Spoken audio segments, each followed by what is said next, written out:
Hello, everybody, and welcome. This is the Apostate Prophet. I hope everyone Not I. Fantastic day. What?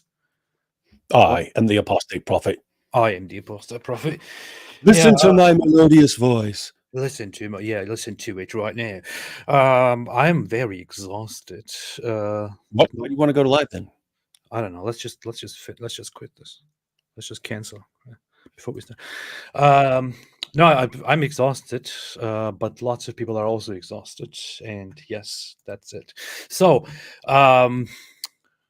people asking about the music, the soundtrack in the beginning. It's called It's called. You probably don't remember. It was probably like 1993 or 94. There was a song. I believe the song was called. Really? Yeah. It was like they're like total one-hit wonder. Had no idea the song was crap. It had a popular video though, but some of you guys will remember the song when it was like it had stupid lyrics too. It was like, once there was this girl who didn't use the bathroom with the other girls at school. Well, and when they finally made her, they found birthmarks all over her body. She couldn't quite explain it. Okay. We got the point. We got it. I got it. There. Got the point. Okay. You wanted to know the song. It's called. Okay. It's hard to spell though. Skeptical Man's channel said, "Can y'all research the origins of Hamas? Israel helped them rise to power in the 1980s." Facts. This is actually a quite well-known thing. Not that they really critically funded them and created them as a terrorist organization or anything like that. What did happen is, and people often bring this up to make the point, you know what? Actually, Israel helped Hamas come into existence, so they wanted chaos to be there. What happened is that, and what's funny is that even some people who actually support the actions of Hamas say that, which is very confusing to me. But the issue is that some Israeli officials did deal with Hamas and did tolerate Hamas and did think, okay, maybe we should, support this little organization, because before Hamas became active with a military wing, they were actually just a regular religious movement that was trying to spread religious sentiments in the Gaza Strip and among Palestinians. And their thought was that the Palestinian Liberation Organization, which was the primary enemy of Israel at that time, was too secular and was corrupting basically Palestinian society, and that the Palestinians should find their religious roots and their religious culture again, which Hamas, prior to becoming a proper organization and turning into a military arm, with the Muslim Brotherhood, with support of the Muslim Brotherhood, they were trying to religionize, Islamicize the Palestinians again, not to be confused with Islamicize me. Did someone say Islamicize me? Yeah. And at that time, some Israeli officials thought, yeah, okay, we are currently at a harsh war with the PLO, terrorism, so how about we support these other guys instead? But then these other guys, unfortunately, turned out to be much worse. And from the very beginning, when Hamas became organized and armed, Israel started cracking down on them. I would recommend reading, it came up yesterday, the book Son of Hamas, which is by the son of one of the Hamas co-founders. He breaks that down, that whole origin of how Hamas was originally, among the first founders, a quite peaceful organization where some people were seemingly just all about being religious and being good and this and that, but then it quickly turned into corruption, hate, terrorism, and more. Yeah. So why they got ham in their name? It's because they are fake Muslims who secretly eat pork. Want to read The Boom? I heard about him. Yes. What's it called? What's his name? I don't know. I don't remember his name. The book is called Son of Hamas because the guy is literally the son of one of the Hamas founders. Yeah, I met that dude. You did?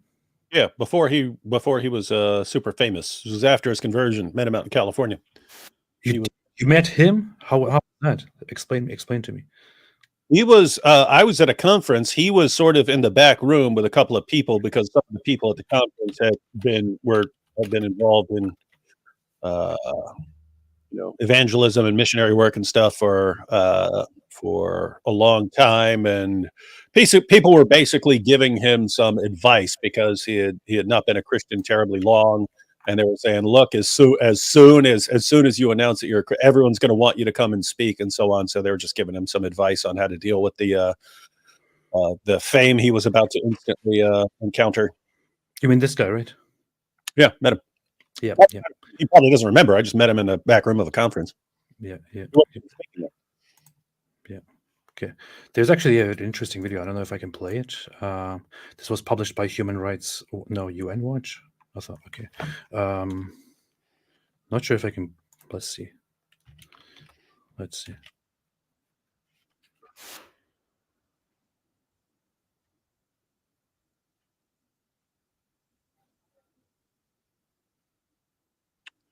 Wow. I love it with no audio. This guy, no audio? There's zero audio. What in the... Oh, okay. I mean, I could do a bad lip reading if you want. I muted it. Okay, now I know. Carry out ethnic cleansing. This guy's voice is very land interesting. and natural resources. It doesn't even look like it. He doesn't even look like he should talk like that. It's one of those guys where his voice doesn't match. Israeli activity to Judaize Jerusalem, demolition of homes, confiscation of land and property, spoiling of For some reason, they all have the same voice. Very strange. Yeah, no, it's weird. resources. Racist violations perpetrated by Israel. Israel continues to commit various forms of human rights violations in Palestine. Israel, the occupying power, is advancing in its efforts of mass colonization and continued apartheid. Put an end to this colonialist regime. Apartheid, atrocities, and massive destruction inflicted on the This guy also sounds very weird. Palestinian people. War crimes, crimes against humanity, ethnic cleansing, and state terror. Thank you, United Nations Watch. Shukran, Sayyid Rais. So this is our guy, son of Hamas. This is our guy. I take the floor on behalf of the UN Watch. My name is Mus'ab Hassan Youssef. I grew up in Ramallah as a member of Hamas. I address the words to the Palestinian Authority, which claims to be the sole legitimate representative of the Palestinian people. I ask, where does your legitimacy come from? The Palestinian people did not elect you, and they did not appoint you to represent them. You are self-appointed. Your accountability is not to your own people. This is evidenced by your own total violation for their human rights. In fact, the Palestinian individual and their human development is the least of your concerns. You kidnap Palestinians. Look how they look. Students from campus and torture them in your jails. You torture your political rivals. The suffering of the Palestinian people is the outcome of your selfish political interest. You are the greatest enemy of the Palestinian people. If Israel did not exist, you would have no one to blame. Take responsibility for the outcome of your own actions. You fan the flames of conflict to maintain your abusive power. Finally, you use this platform to mislead the international community, to mislead the Palestinian society, to believe that Israel is responsible for the problems you create. Wow. Thank you. Look at it. Look at his face. It's cool because he looks like a guy who could like if he were running at you through a field screaming Allahu Akbar, you'd be like, this guy's crazy. But but man, this speech is brutal. Actually, yeah, he's brutal. Wow, this speech is brutal. That's funny. He gets trained to be brutal his entire life, and then he goes brutal on Hamas. Yeah. Council member stunned. I read his book a long time ago. I started re-listening to his book again recently, just to remember the whole thing. And I'm for some reason only now paying attention to the whole backstory where he explains growing up, being raised by his father, who was initially a very compassionate, a very good religious guy, who just had one goal to just, establish a religious society again and stuff like that. But then how things slowly turn around. And it's also interesting because he doesn't propagate this whole idea of like, Hamas were the only bad ones. Everything was bad. He kind of humanizes all sides and creates a clearer picture of how many among Hamas were also initially they started with a good goal, but once they took power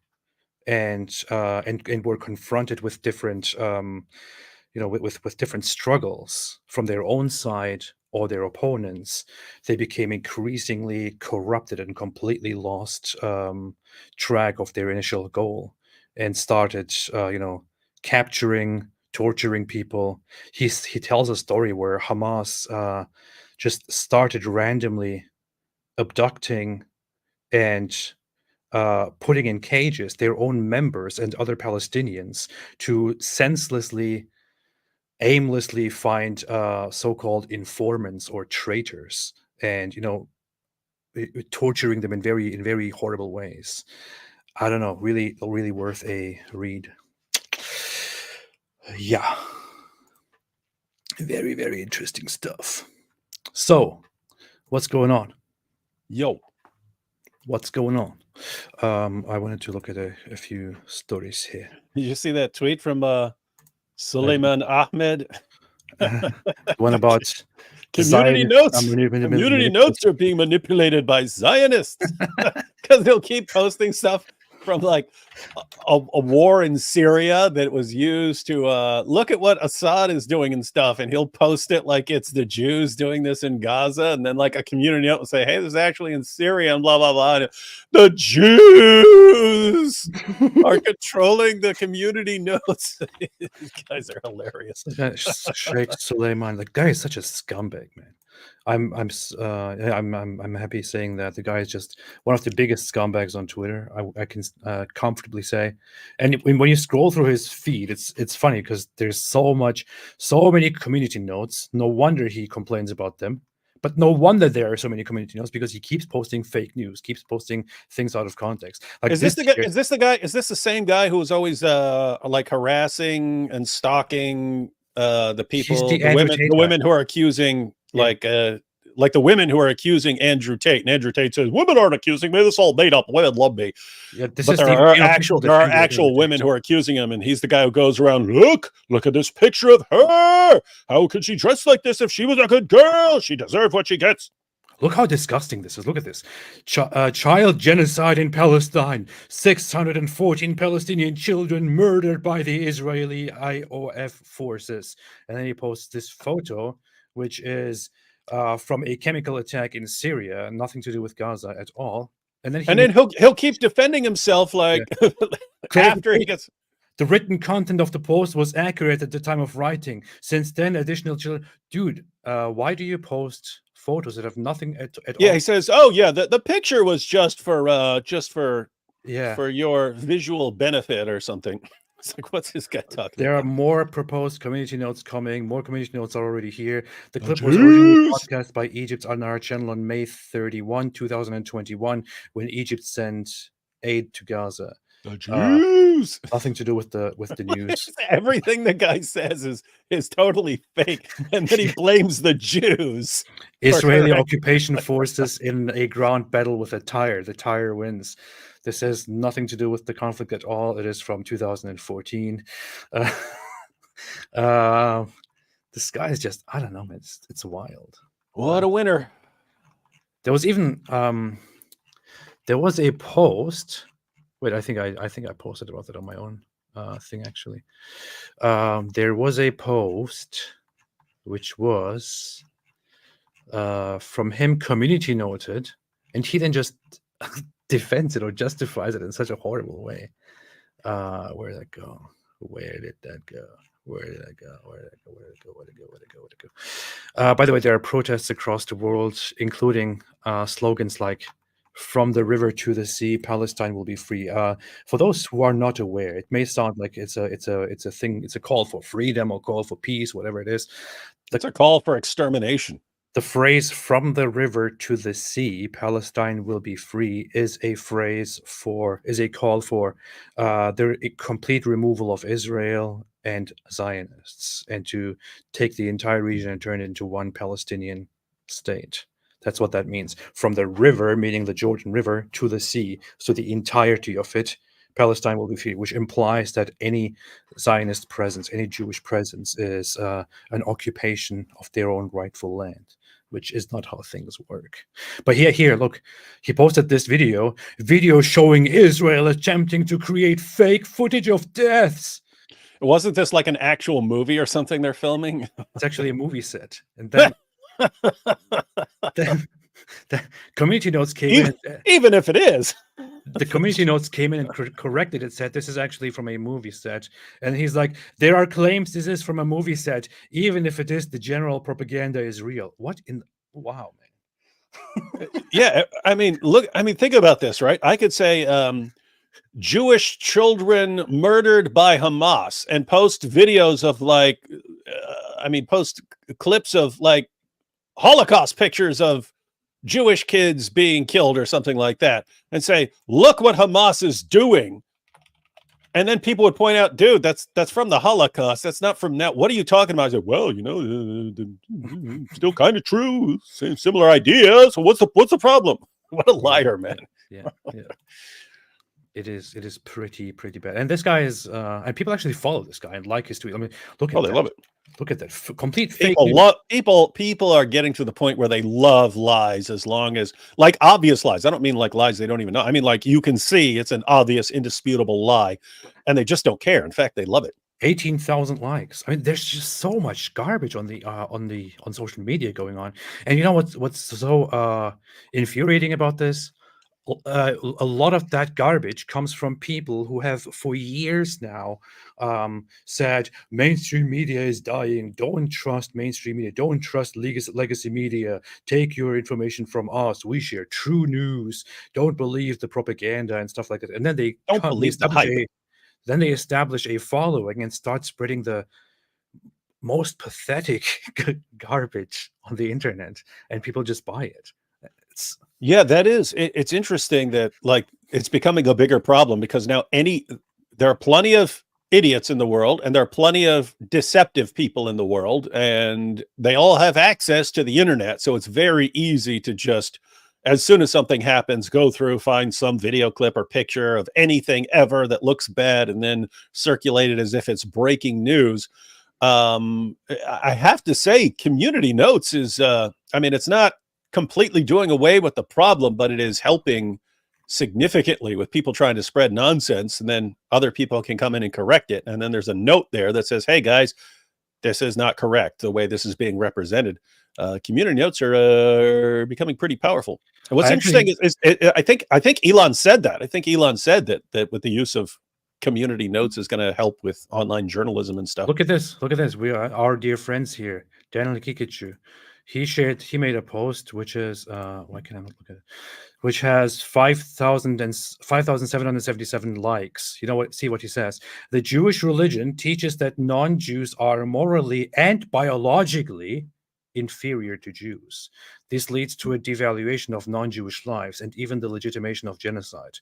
Now, where exactly, from what text in the Jewish religion does he get biologically inferior? What he will mean is, a rabbi so-and-so said this, and therefore this is what all Jews believe, and therefore they have to be wiped out. Let's just do the same thing to in the Islam. name of So the Quran says that Jews and Christians are the worst of creatures and that Muslims are the best of peoples ever raised up for mankind. So there you have it. We're inferior, they're superior. That's a call for genocide, even though you actually have calls for genocide. When Muhammad says the end will not come, the hour will not come until you fight the Jews and kill them. And, you know, the rocks and trees are going to cry out, hey, there's a Jew hiding behind me, come kill him. That sounds like about as clear a call for genocide as you can imagine. Yeah. I'm done. Apostate prophet used to be reasonable. David Wood has poisoned your channel. Yuck. Gross. He's probably a Jew. A Zionist. This Zionist has poisoned your channel, AP. No, I don't know done what with this you. is. I don't know what this is in reference to, Brother Ben, but I'm not exactly sure what you mean by used to be reasonable, because I'm pretty sure if you mean what I'm talking about right now, 5 years the whole ago, Israel thing, 5 years ago, you were reasonable. You mean when I made a video explaining the the Israel-Palestine conflict, where I basically where the basic outcome was that the Palestinians are almost completely in the wrong and Israel has a right to defend itself? Was that when I was reasonable? I'm not entirely sure. David Wood and the Jews built a time machine, went back in time, and poisoned your channel 5 years ago. Yeah, I'm not really sure what this is in reference to, Brother Ben, but if this is, and you can always tell me your opinion, you can always tell me where I'm wrong, you can always make a correction here, always say, hey, you know what, I supported you so far, but here you are wrong because of this and this and that. But if you come with this, then I have to invoke Mojab. What? And get the hell out of here! Bye-bye. Bye-bye, Brother Ben. We're friends. We're friends. Get over it. And as for the people, as for anyone who would come on my channel and say, well, you got that atheist on there. I've said it before. I'll say it again. AP's my friend. I don't care if he murdered busloads of Eskimos. I do not care. He's my friend. Stupid. Hey, speaking of stupid comments, this Raiden Sharaj says, David, what's the position of a Christian nationalist concerning turning the USA into a Christian theocracy? You should be able to answer my question. How would I know? How much do you think I interact with Christian nationalists? like who? Like that Nick Fuentes? He's a Christian nationalist. And that is so it's just so disingenuous. Like the whole Christian nationalist idea from them is just a disguise to be basically neo-Nazis and fascists. And that's what they are. And they openly profess to they openly say that they want fascism, that democracy is a failure and fascism should come and religion should be established and people should be persecuted based on their religious or ethnic backgrounds. But what does it have to do with Christian nationalism? And why in the name of common sense would you be asking me about it? Yeah.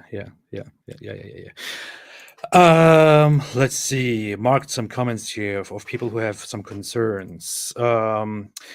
Zaid al-Hindawi said, Apostate Prophet, how about talking about the Nakba in 1948? Nakba, I already mentioned that during my last stream. So when you come here and say, why don't you talk about this, then maybe you should be aware, you should look and become aware that I already did talk about this and already did mention it, even unprompted. Nakba in 1948. Nakba means something like chaos. It is the Arab concept referring to the events following the 1948 war on Israel, which was declared by the Arabs in the region and 6 Arab nations, namely Egypt, Jordan, I'm going to count them now, Syria, Lebanon, Yemen, and Saudi Arabia, I believe, yes. And so they declared war on Israel because they didn't recognize Israel's right to exist. They thought all of this should belong to us Arabs, and we will do with it whatever we want. So they waged war on Israel instead of accepting the UN partition plan. And as a result of that war, Israel, Iraq. Okay, then I said one country wrong. Anyway, Israel won the war, and as a result of that war, which was a defensive war, Israel actually took more than they were designated by the UN plan and the British mandate.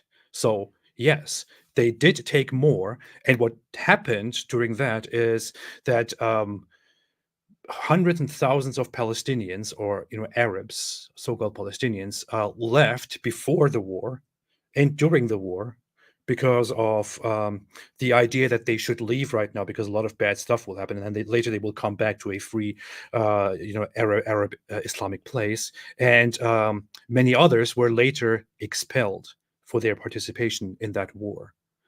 And you can now say, I don't like this idea. I don't like that these people had to leave their homes and then couldn't return to the very places they left or were expelled from. And yeah, I agree with it. But it was a war. It was a war which they declared in a very underhanded, genocidal way. What am I supposed to say about it? Yes, war is bad. Why did they start it? Why did they do it? That's all I can say about it. Yeah. Hey, what? How cool is it that Mohammed Hijab's going on with Piers Morgan? Isn't that awesome? It's fantastic. I hope he yells enough. Well, I mean, just imagine if we could get Hakikachu on there like afterwards. Maybe Ali Dawa. They still don't realize, right? They're still like, all the fans are pretty organized in like going to someone who has a podcast or a program saying, hey, get our guy on there, get our guy on there, get our guy on your podcast. And then they do it. And then like there's a positive reaction at first because Muslims are all cheering for the guy. Yeah, you're so great. You're so great. It's so great that you're having our guy on there. Now we really like you. And then they end up, the guy eventually is horrified at the views of the people he had on there. And then wants nothing to do with them anymore. And then he's like becomes like the worst enemy in the world. It's like, I mean, think about this. Jordan Peterson, I mean, he called Muhammad a warlord at one point, but apart from that, he wasn't hostile towards Islam at all. He really viewed Muslims as like on his side because he's worried about like the LGBTQ stuff and so on. So he thought Muslims are going to be on his side. He saw them as allies. Then he actually gets a couple of them on his podcast, and then how about no, I don't like your misogynistic Allah, right? And now they're flipping out on him, and it's like, you created the enemy by putting forward this guy that you think is your hero, and yet he keeps turning more and more people against you. He rallies your side so that your side all start thumping their chest. Oh, a strong than you. And then, like, everyone else is like, whoa, this guy's acting like a bunch of cavemen here. What is this? They want nothing to do with it anymore. And anyway, now he's going to go do that with Piers Morgan, and it's awesome. It's amazing, man. I hope he yells at him. I hope he goes like, we are how dare you? How dare you question or challenge anyone? Dave Farina, is he that like guy talks about like he's that like science atheist, and he like but he's like really nasty, and like even atheists are like, dude, could you just shut up, man? You're making us look like a bunch of scumbags and jerks. Yeah, is that the guy? That's the same guy. Somebody just asked and said, "Are you going to debate Dave Farina?" Here. No, not this. No, not Farina, this. Wasn't that stuff that's like it's like grits back in the day? People don't eat it anymore. I have no idea. So Farina, guys, remember Farina? Is Farina like grits? Nobody knows what Farina is. So Star Hunter said, "Apostate prophet, will he debate Dave Farina?" I had Farina, flour or meal of cereal, grains, nuts, or starchy roots. So, I remembered it from my youth. So this guy's apparently he's a his channel is called Professor Dave Explains. I don't know. I heard before that he's not really what he claims to be or something. I'm not sure. He has popular videos, very popular videos, like millions of views. But I think I watched one of his videos back in the day when on something with science or something like that. I was like, yeah, can't make any claims or anything. I've never seen a single video of his. And he came and started fighting with me and calling me names about this whole thing. And it seems to be all he does now. I know it's so weird. Like what a strange guy. Did he cut? Wait, who's he calling douche nozzle? You? Yeah, yeah. This is nothing. What a loser, man. This is nothing. This is nothing. He started commenting on my tweets on others, and this here is nothing. By the way, he called me much worse things on others. And Use my clout. I just said, debate this topic with me live. He said, yeah, I'm totally going to let you use my clout to promote genocide. Get the out of here, you waste of human life.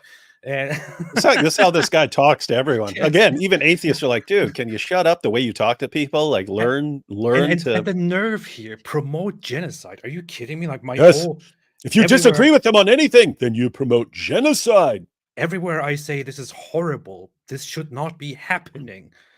And this guy's like, you promote genocide. So I told him, use your clout. I'm getting significantly more views than you with my appearances at the moment, and I'm not bragging about it. Don't be dumb.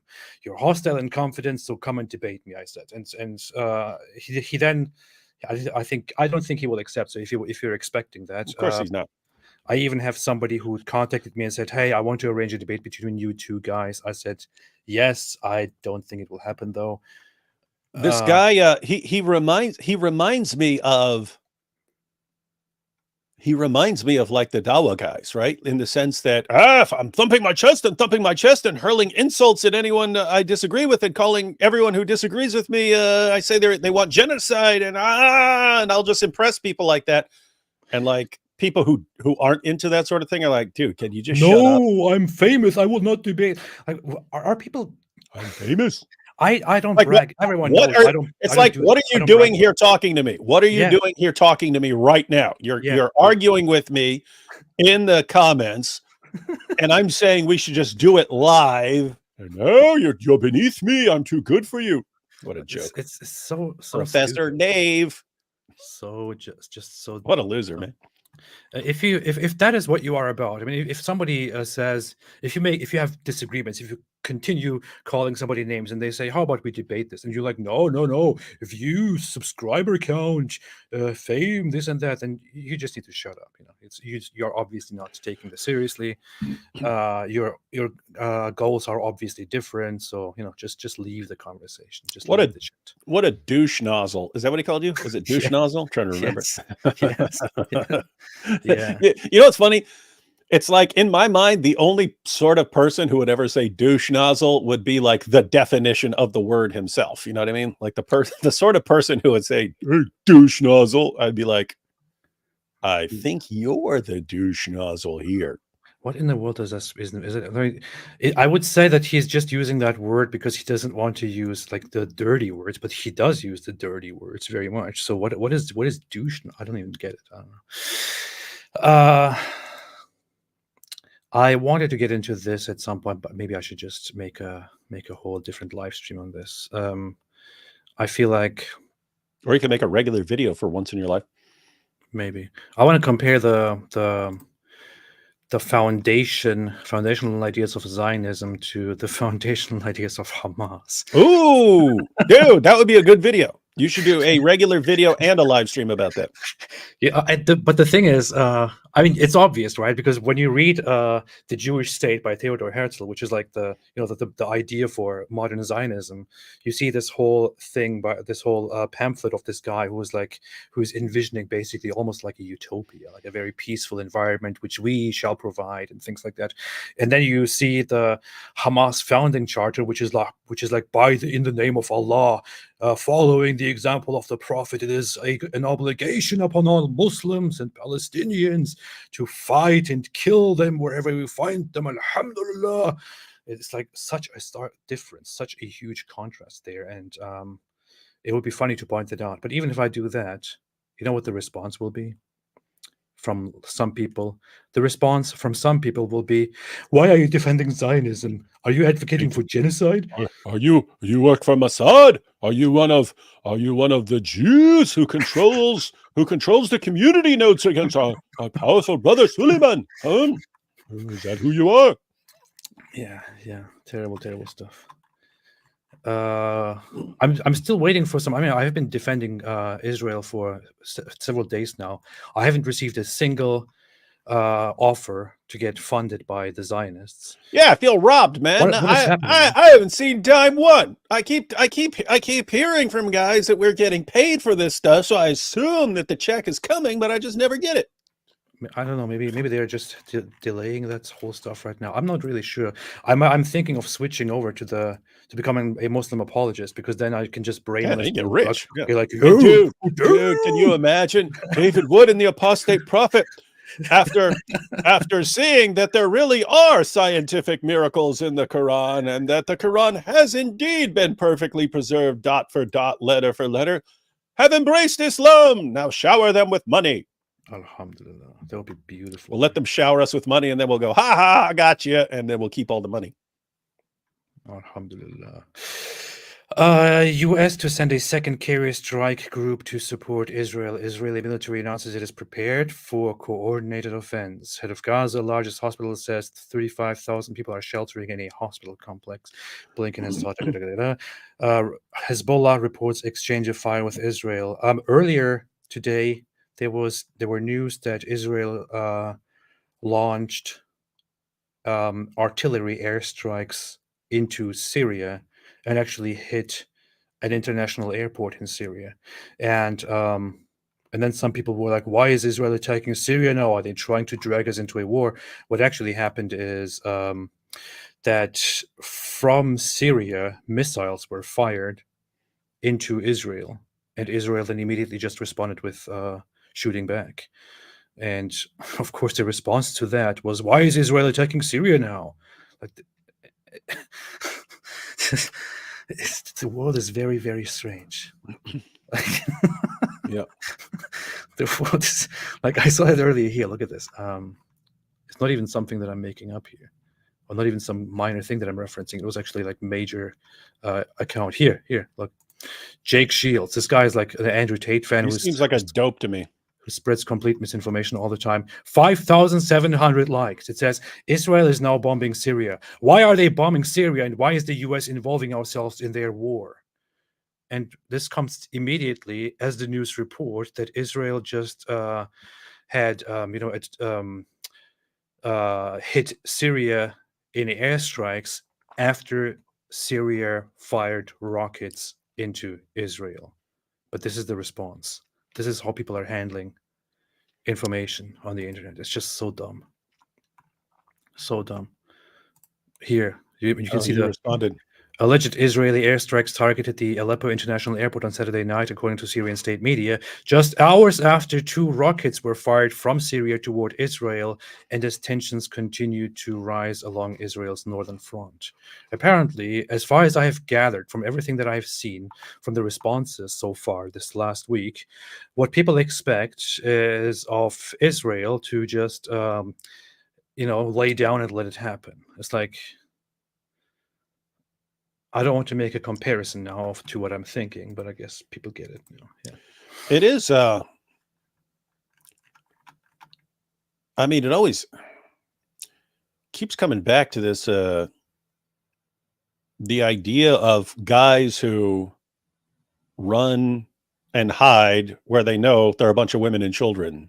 Mm-hmm. It's like the opposite of what anyone else in the universe, in all of history, thinks of as honorable, right? Like, if you know you're a target and you know people are coming to kill you, you understand, get away from women and children. Do that. It's no matter what you have to do, don't involve them in it. And it's their first thought in their mind. Like you're thinking about Gaza and Israel saying, hey guys, get out of this area of northern Gaza because we're going to invade and it's going to be pretty bloody. And you sit here and think, okay, why don't they take an area of Gaza and it's just for people who want nothing to do with any of the fighting, and then all the women and children can run in there. The moment they did that, all of Hamas would run in there and take up all the spots, right? They would all run in there and say, okay, see here, we're here, we're not fighting, and try to get them bombed. But man, that's just weird stuff, right? They're coming to kill me. Let me go hide behind this little girl. Wild stuff, man. Terrible. I wonder if Syria is like that too. Or if it's just because you don't hear a lot about that around the world. That would normally be considered absolute cowardice. So yeah, I wonder if that's just like the Hamas types, or if that's outside there as well. Yeah, I wonder why Israel didn't give Syria a 24-hour warning before they fired back.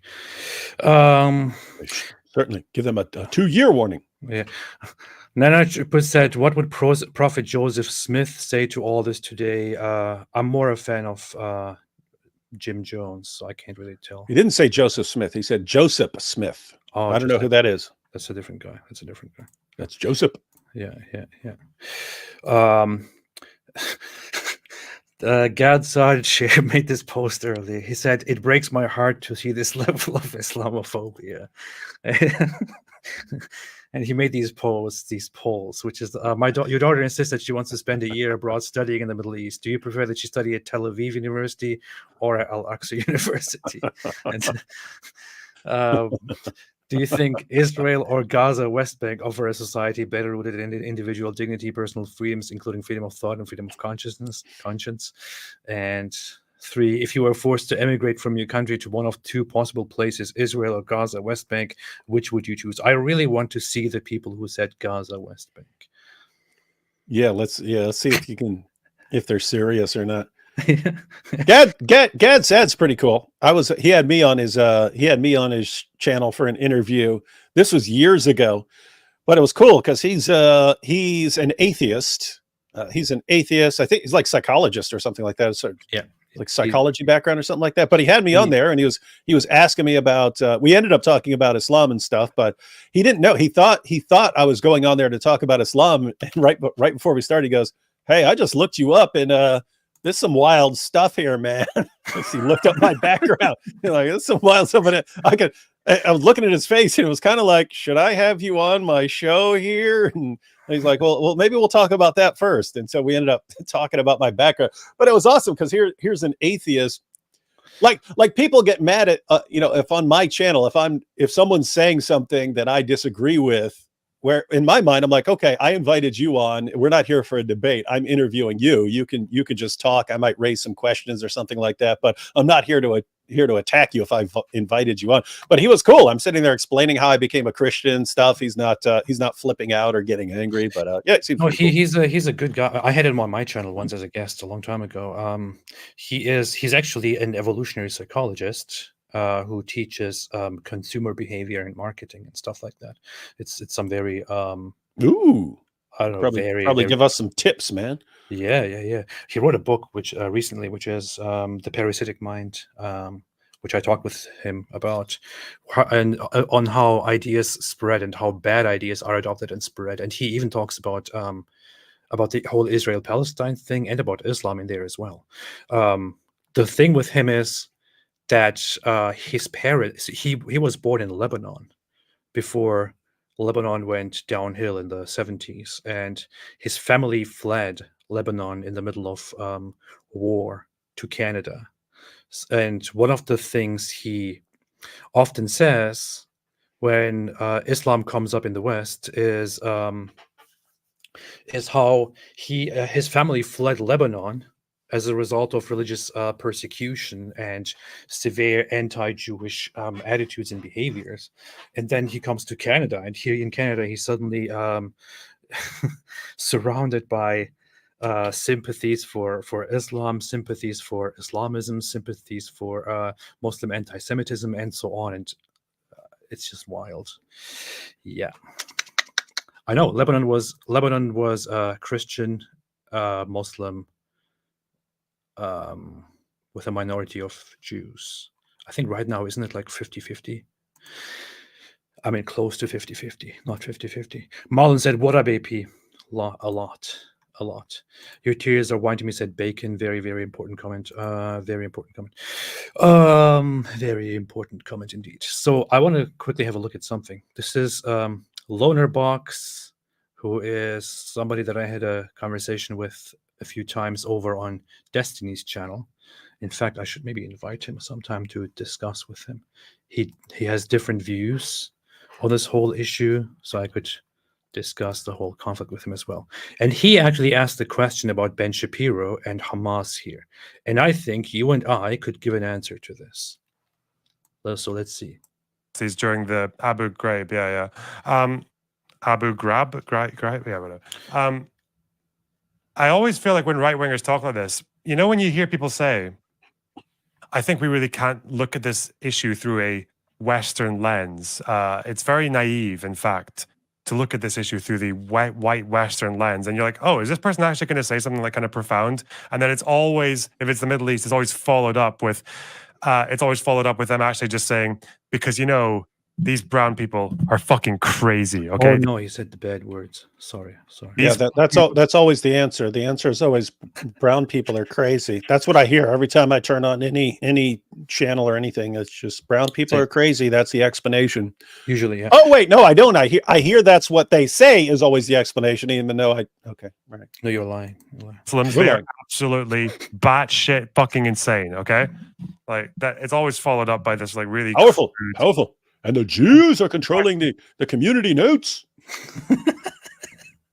This guy's actually of Lebanese origin, and he has a very nuanced take on the whole Israel-Palestine thing. And he does think that Hamas is very, very much at fault for what is happening. And he also acknowledges the Hamas goals of basically wanting to kill all the Jews and all of that. So, yeah. But I think that he doesn't fully understand the Islamic aspect of everything. You always ask is like, why are they like that? Okay, if that's what they're doing, if that's what you think they're like, more so than people in fucking America, why? Muhammad? Because I feel like someone like Ben Shapiro is either going to be driven down the path of the fact that he ultimately thinks it's in their nature, right? Like it's something like their DNA is different, or their religion. Can't be true. You can negotiate with. You've seemed about this completely the question is, people might say that people from those backgrounds in those regions, especially from Muslim backgrounds, might be different and might not deal in, with some issues in the way that we in the civilized West, quoting it, would handle.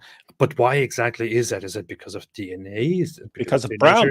Because they're brown. Why do you think is that, David? And why are you such a racist? Answer the question. I'll quickly plug in my. I think I forgot to plug in my computer. He forgot what?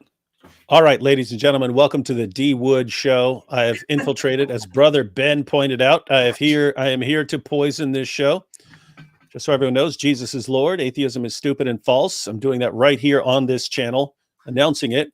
Don't believe anything AP says if it disagrees with what I just said. Don't ever trust him on anything.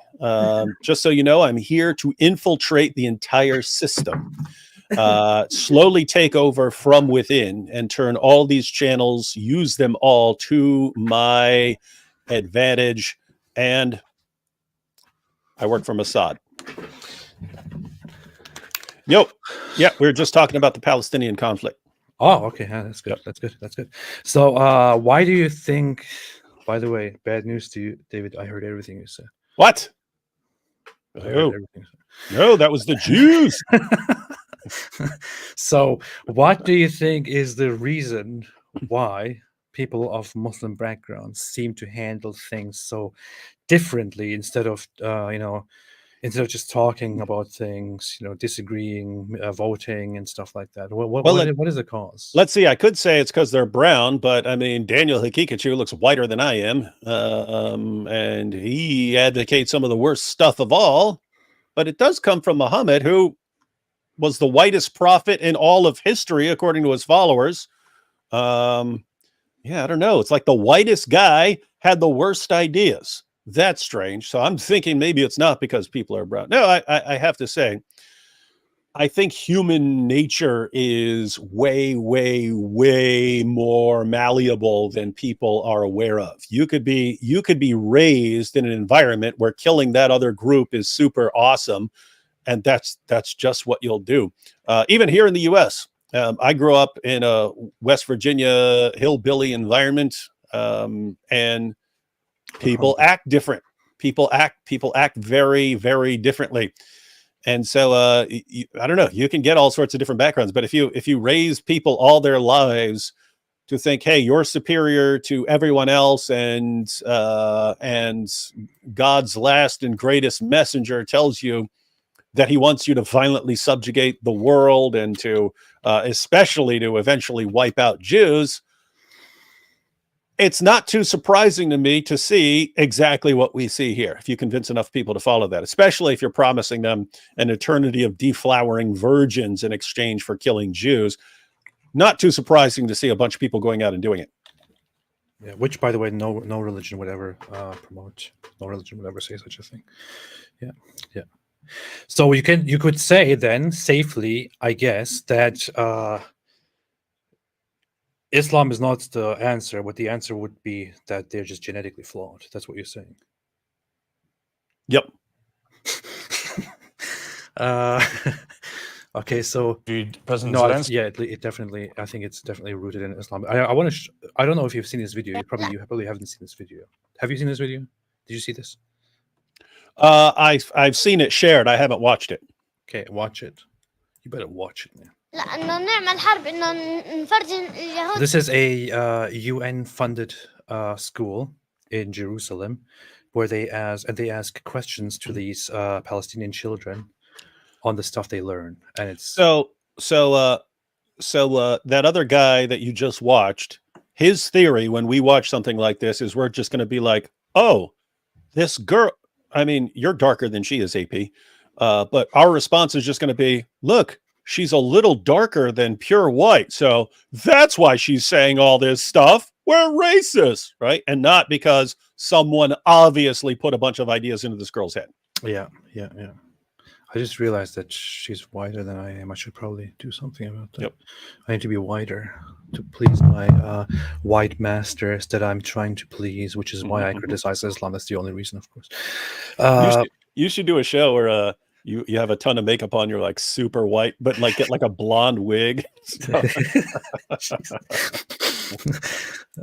انه احنا مش انه احنا مش شاطرين احنا قوايا كمان في ناس بدهم بحب. I know some people don't like this, and I really don't want to. Yeah, I find it bad to kind of put children into the middle of the conversation as well. But I feel like this is a. What are you talking about? These are senior citizens, according to Daniel Hakikachu. These are like grandmas. These are like grandmas. No, I mean, if you get precocious puberty, 11 months old, you're ready to bang, according to Daniel, as long as you get parental consent. So, that 11-month-old baby, 9 months later, she's got a baby. So she's a grandma by the age of 3, according to Daniel. So these girls could be great grandmas by this time. So you don't know what you're talking about, dude. Oh boy. فلسطين بدهم يحاربوا وبضحوا بدمهم عشان فلسطين. أنا بدي أهزمهم بالحرب. I want to fight against them and defeat them in a war. بدي أهزمهم. Wonder where she got that idea. إن الأقصى إلنا وإلنا يعني الحق يعني إلنا فلسطين والأراضي كلها They teach us that all of Palestine is ours. لأنهم بسبب كذبهم The Jews lie. وانتهاكاتهم إنهم يقولون إنه الهيكل تحت المسجد الأقصى ولا مرة إنه يكون الهيكل تحت المسجد الأقصى. It was never. Muhammad didn't know what he's talking about. Yeah. اليهود. I hate the Jews. بعلمون إن الصهيونية هم أعدائنا وهم أهم شيء لازم يسوي فيهم عملية. يعني إنهم So this kind of touches on what you just said. These kids didn't think about these things. They didn't research these things. They didn't,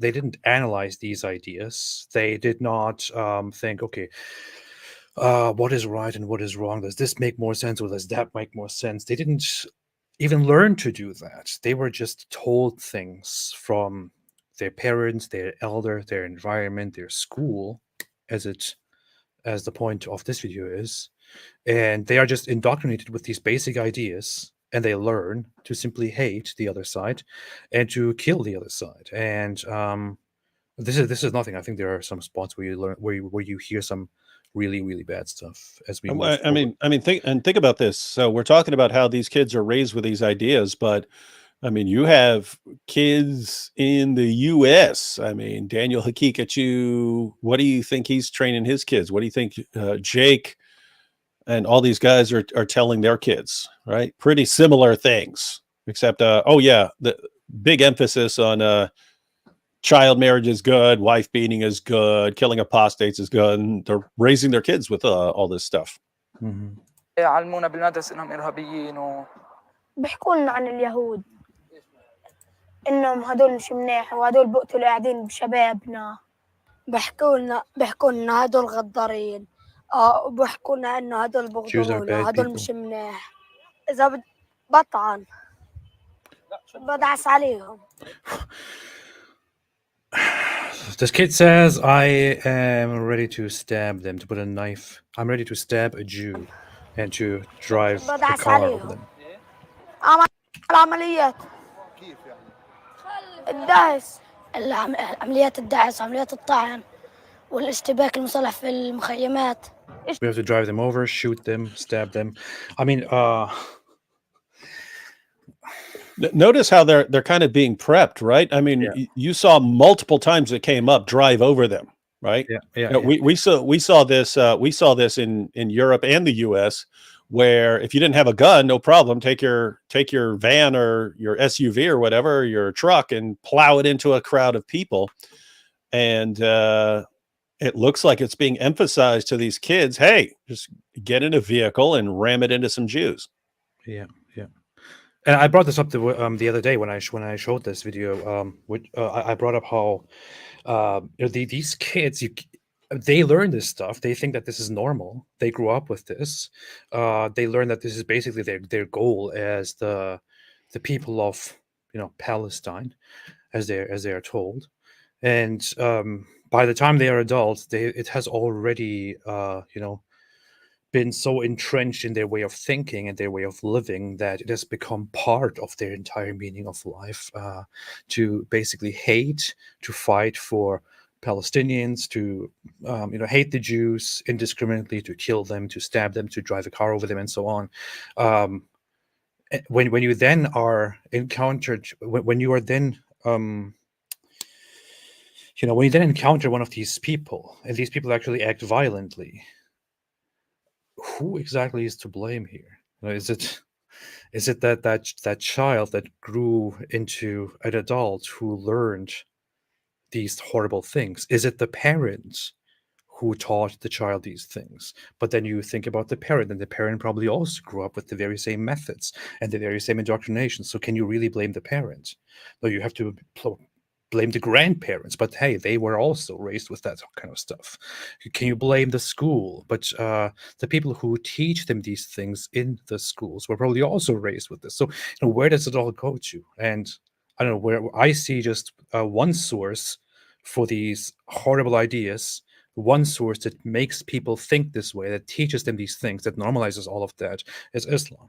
If Islam was absent from their lives, we would see much less of that. And we know it. We know that Islam is, we know that the Quran is full of hating the disbelievers, fighting the disbelievers, making Islam superior, that the Jews are, the worst of the disbelievers.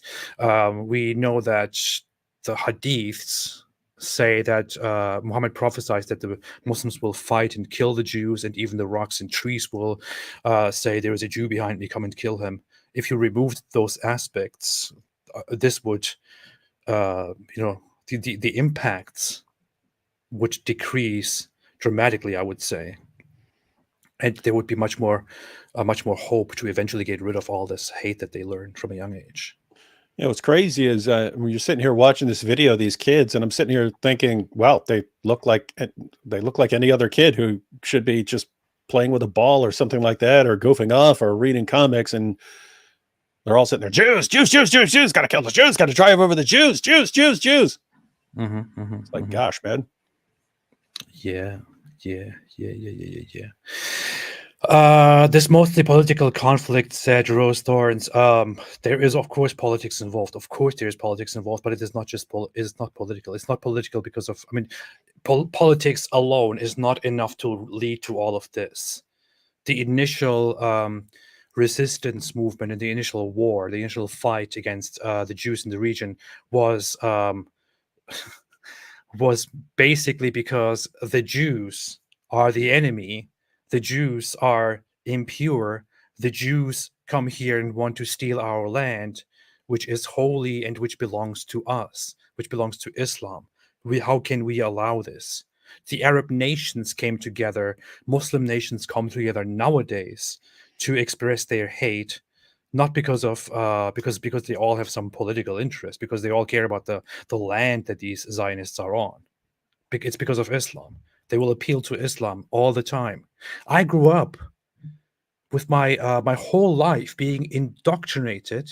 My whole life I was told that this is our religious duty to stand with the Palestinians because they are in a holy conflict, a holy war, and a day will come that they will win, that we will win. Don't tell me that this is not about religion. Yeah, and I mean, you would not have to add a word. You could just teach these kids things straight out of the Quran and the Hadith and not add a word to it. You just tell them, look, Surah 5, verse 82, you will find the most vehement in enmity to the believers, the Jews and al-mushrikun. Jews and Christians are the worst of creatures. Muslims are the best of peoples ever raised up for mankind. Well, if Jews are the worst of creatures and Muslims are the best of peoples, how come the Jews have so much power and 2 billion Muslims can't stop? Because that's how evil and conniving they are and demonic. And what do you got to do? You got to keep fighting them. You got to keep fighting them and so on. You raise people with this, especially with things, from the Hadith about completely wiping them out. And yep, you got a generation of budding jihadis on your hands.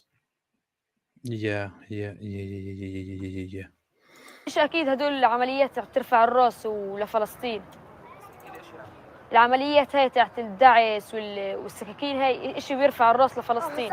اذا بدك بطلع بستشهد عادي.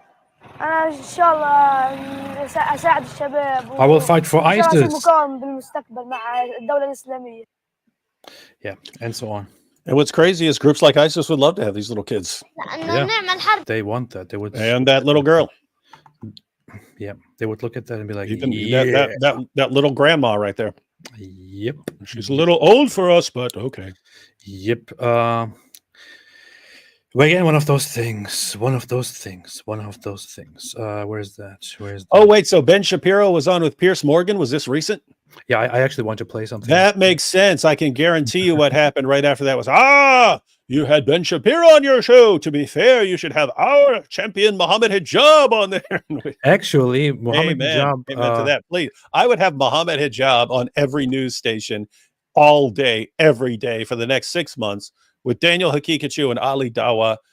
My goodness, man. It gets even better. It gets better, David. It gets better. I don't know if you missed this part, but Piers Morgan actually played a clip from Mohammed Hijab to Ben Shapiro. You little coward! Show your face to me, little Ben. I'll show you what a real man is. You're the size of one of my arms. Yeah. See. Now, Piers Morgan always plays this devil's advocate thing here, so he was kind of questioning Ben Shapiro's attitude about the whole Israel-Palestine conflict. And then he played a clip of Mohammed Hijab. So, Ben, we have these wonderful people like Mohammed Hijab, who's going to be on our show, and he wants you completely wiped out. So, why don't you just let him do it? Yeah. Let's see. One person called you a genocidal warmonger for that rhetoric, and there's isn't it hilarious? The followers of the guy who said, you don't get your virgins until you completely exterminate the Jews. The followers of that guy accuse other people of being genocidal warmongers. You know what's funny? Mohammed Hijab in the past promoted the idea that the Jews are, that the Israelis and Jews are secretly planting gargot trees, which is like a completely idiotic, stupid conspiracy theory. Because not if you believe in Muhammad, he said it. Because they secretly know that the day will come where they will be wiped out by the Muslims. And then he calls Ben Shapiro a genocidal warmonger. This is what they are. I'm thinking about making a video, like reenacting this, of like maybe Muhammad is sitting down and he's having a dream about the future, and like a Jew runs behind a tree, but the tree, then his mouth opens. There's a Jew behind me. Come kill him. Mm-hmm. And it's like, that's what you guys are actually believe that this is all working towards.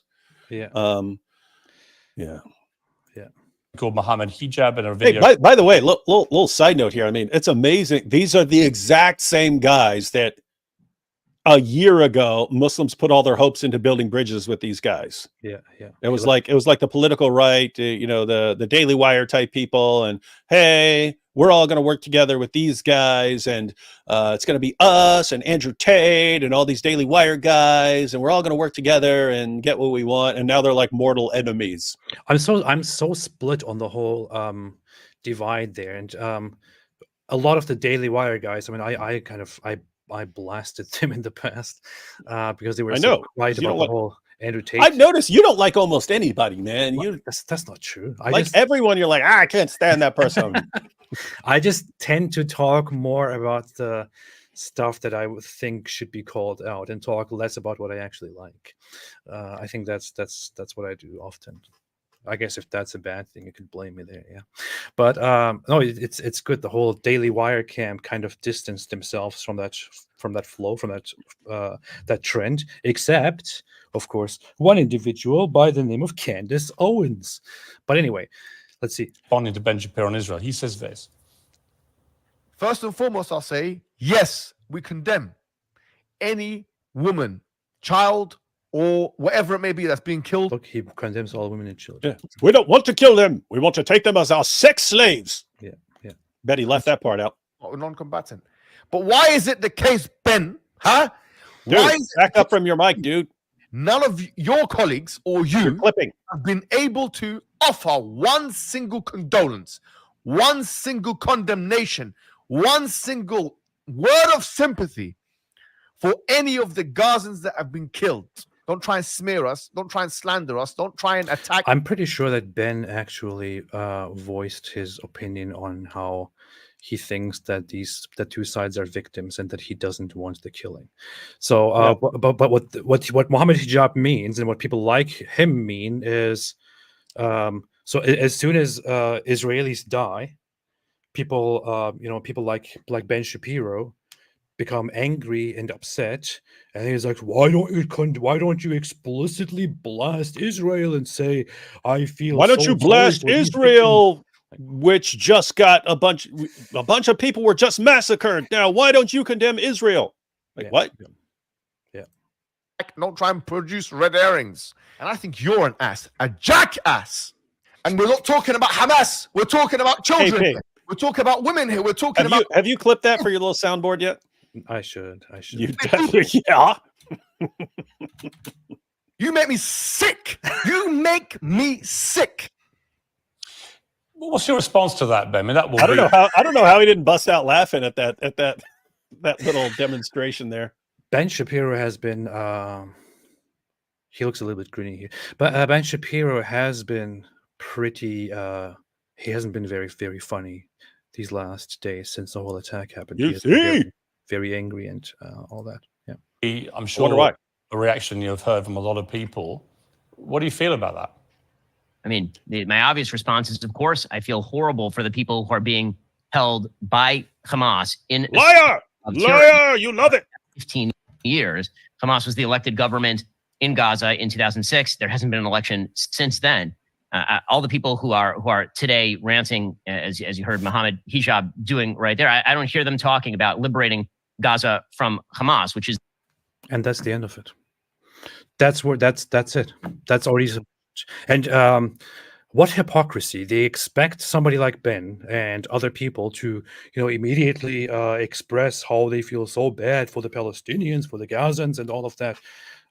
You won't see Mohammed Hijab and these other Muslim apologists express complete sadness for the dead Israelis and to say this is horrible, none of this should be happening.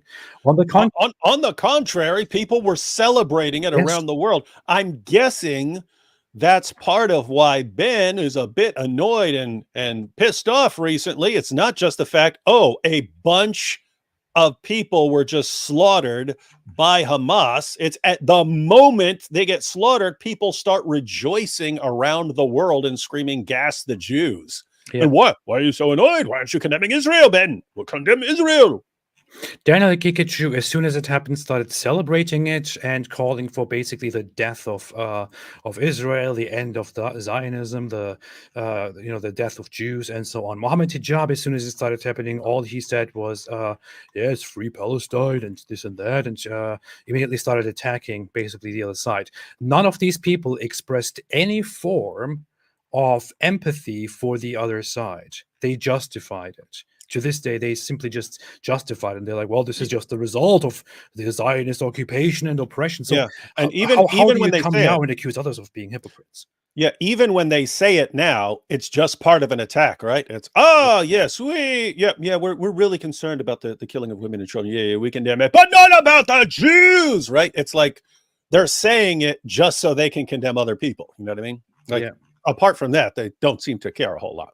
I mean, I went to Mohammed Hijab's Twitter feed to see if he posted anything in sympathy to for the dead people, the victims in Israel. There was nothing at all. It all started immediately with saying free Palestine and may Allah grant them this and that, and whose fault is this? Of course, it's Israel's. There was no single tweet or anything where he expressed that this is horrible, that this should not be happening. So why would you now put Ben Shapiro on the spot and expect him to say something? And by the way, think about how absolutely dangerous and sick and evil this is when you kill a bunch of just random people, men, women, and children, and then people around the world celebrate what you did, right? I mean, there are people who are growing up, like you saw those kids, people are growing up seeing what is popular in their community, what is popular in their group that they identify with, what's popular in our group, what makes you a hero in our group. Well, going and killing a bunch of Jewish men, women, and children, right? Imagine if the entire world, including the entire Muslim world, just openly, unequivocally condemned that attack. Guys, this is evil. We're not going to support you doing this, just complete evil. We're not going to celebrate. We're going to condemn you over this. That might actually have a positive impact on future generations. Instead, it's, yes, our heroes. You went and killed a bunch of men, women, children, and dogs, and took a bunch of hostages. Our heroes. Well, great. All these kids are growing up watching this stuff, and they see what makes you a hero, according to Mohammed Hijab, that they're watching on YouTube, and then they wonder why the next terrorist attack happens. Yeah, look at this. October 5. On October 7, the attack happened. First tweet on his page is just a retweet where he responds to Jordan Peterson, who said, "Give him hell, Netanyahu," and he just attacks him over this and just says, "Do you think Netanyahu is going to give Hamas hell, or do you think he will intentionally bomb the most densely populated civilian area while he hides in cowardice behind his fortress walls? The real question is, when will Ben Shapiro accept the debate challenge like a man?" This is what he cares about. As soon as Hamas sends everything, slaughter people in the street, this is what he cares about. And notice everything turns in. This is one of the ways you spot a narcissist. Every situation that arises becomes a way for you to increase your celebrity and get more people to follow you and glorify you, right? Everything, right? Everything turns around to that. It's look at this thing over here. Now pay attention to me. Why are you ignoring me? Oh, look what this coward did over here. Why isn't he working with me? Hey, put me on your show. That's what everything is about for him. Hey, this is funny. Somebody just pointed out to look at the October 5 tweet. I think you're talking about this. On the authority of Ibn Abbas, the messenger of Allah said, "Verily Allah has pardoned for me my ummah, their mistakes, their forgetfulness, and that which they have been forced to do under duress." Okay, this is very ironic, right? Yep, looks like you knew it. This is very ironic because he's this is very ironic. Of course, when you think like this, you will think that your own side going and slaughtering up whole civilian population and violating them in the most brutal ways, it's just no big deal, because and besides that, think about how Allah pardons them, how Allah pardons the ummah by taking their sins and punishing Jews and Christians for their sins. Yeah. Look at that. Second tweet, October 7. Here. This is the second tweet. Looks like a celebration to me. I don't know. From this fighter, whatever he is. Third tweet, again, just blaming or shifting the blame. Fourth tweet, retweeting Daniel Kikachu, who has been for the ethnic cleansing and the killing of Jews for a long time now, and who is thriving right now in this environment because he can finally express his neo-Nazi ideas and his neo-Nazi alliances publicly and get a lot of support from his fellow believers. Israel could completely wipe out the Palestinians tomorrow if they wanted to. Let's just be clear on that.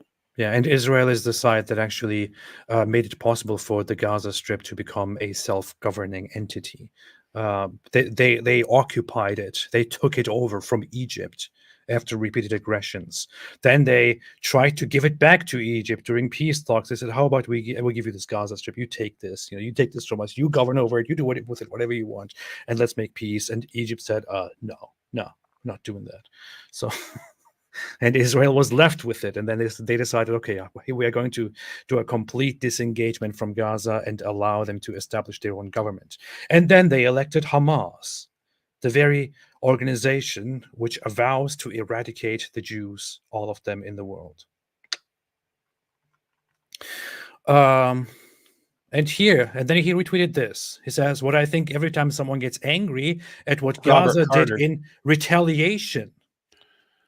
Yeah, going and massacring men, women, and children. Yeah, it's like throwing a rock at a tank.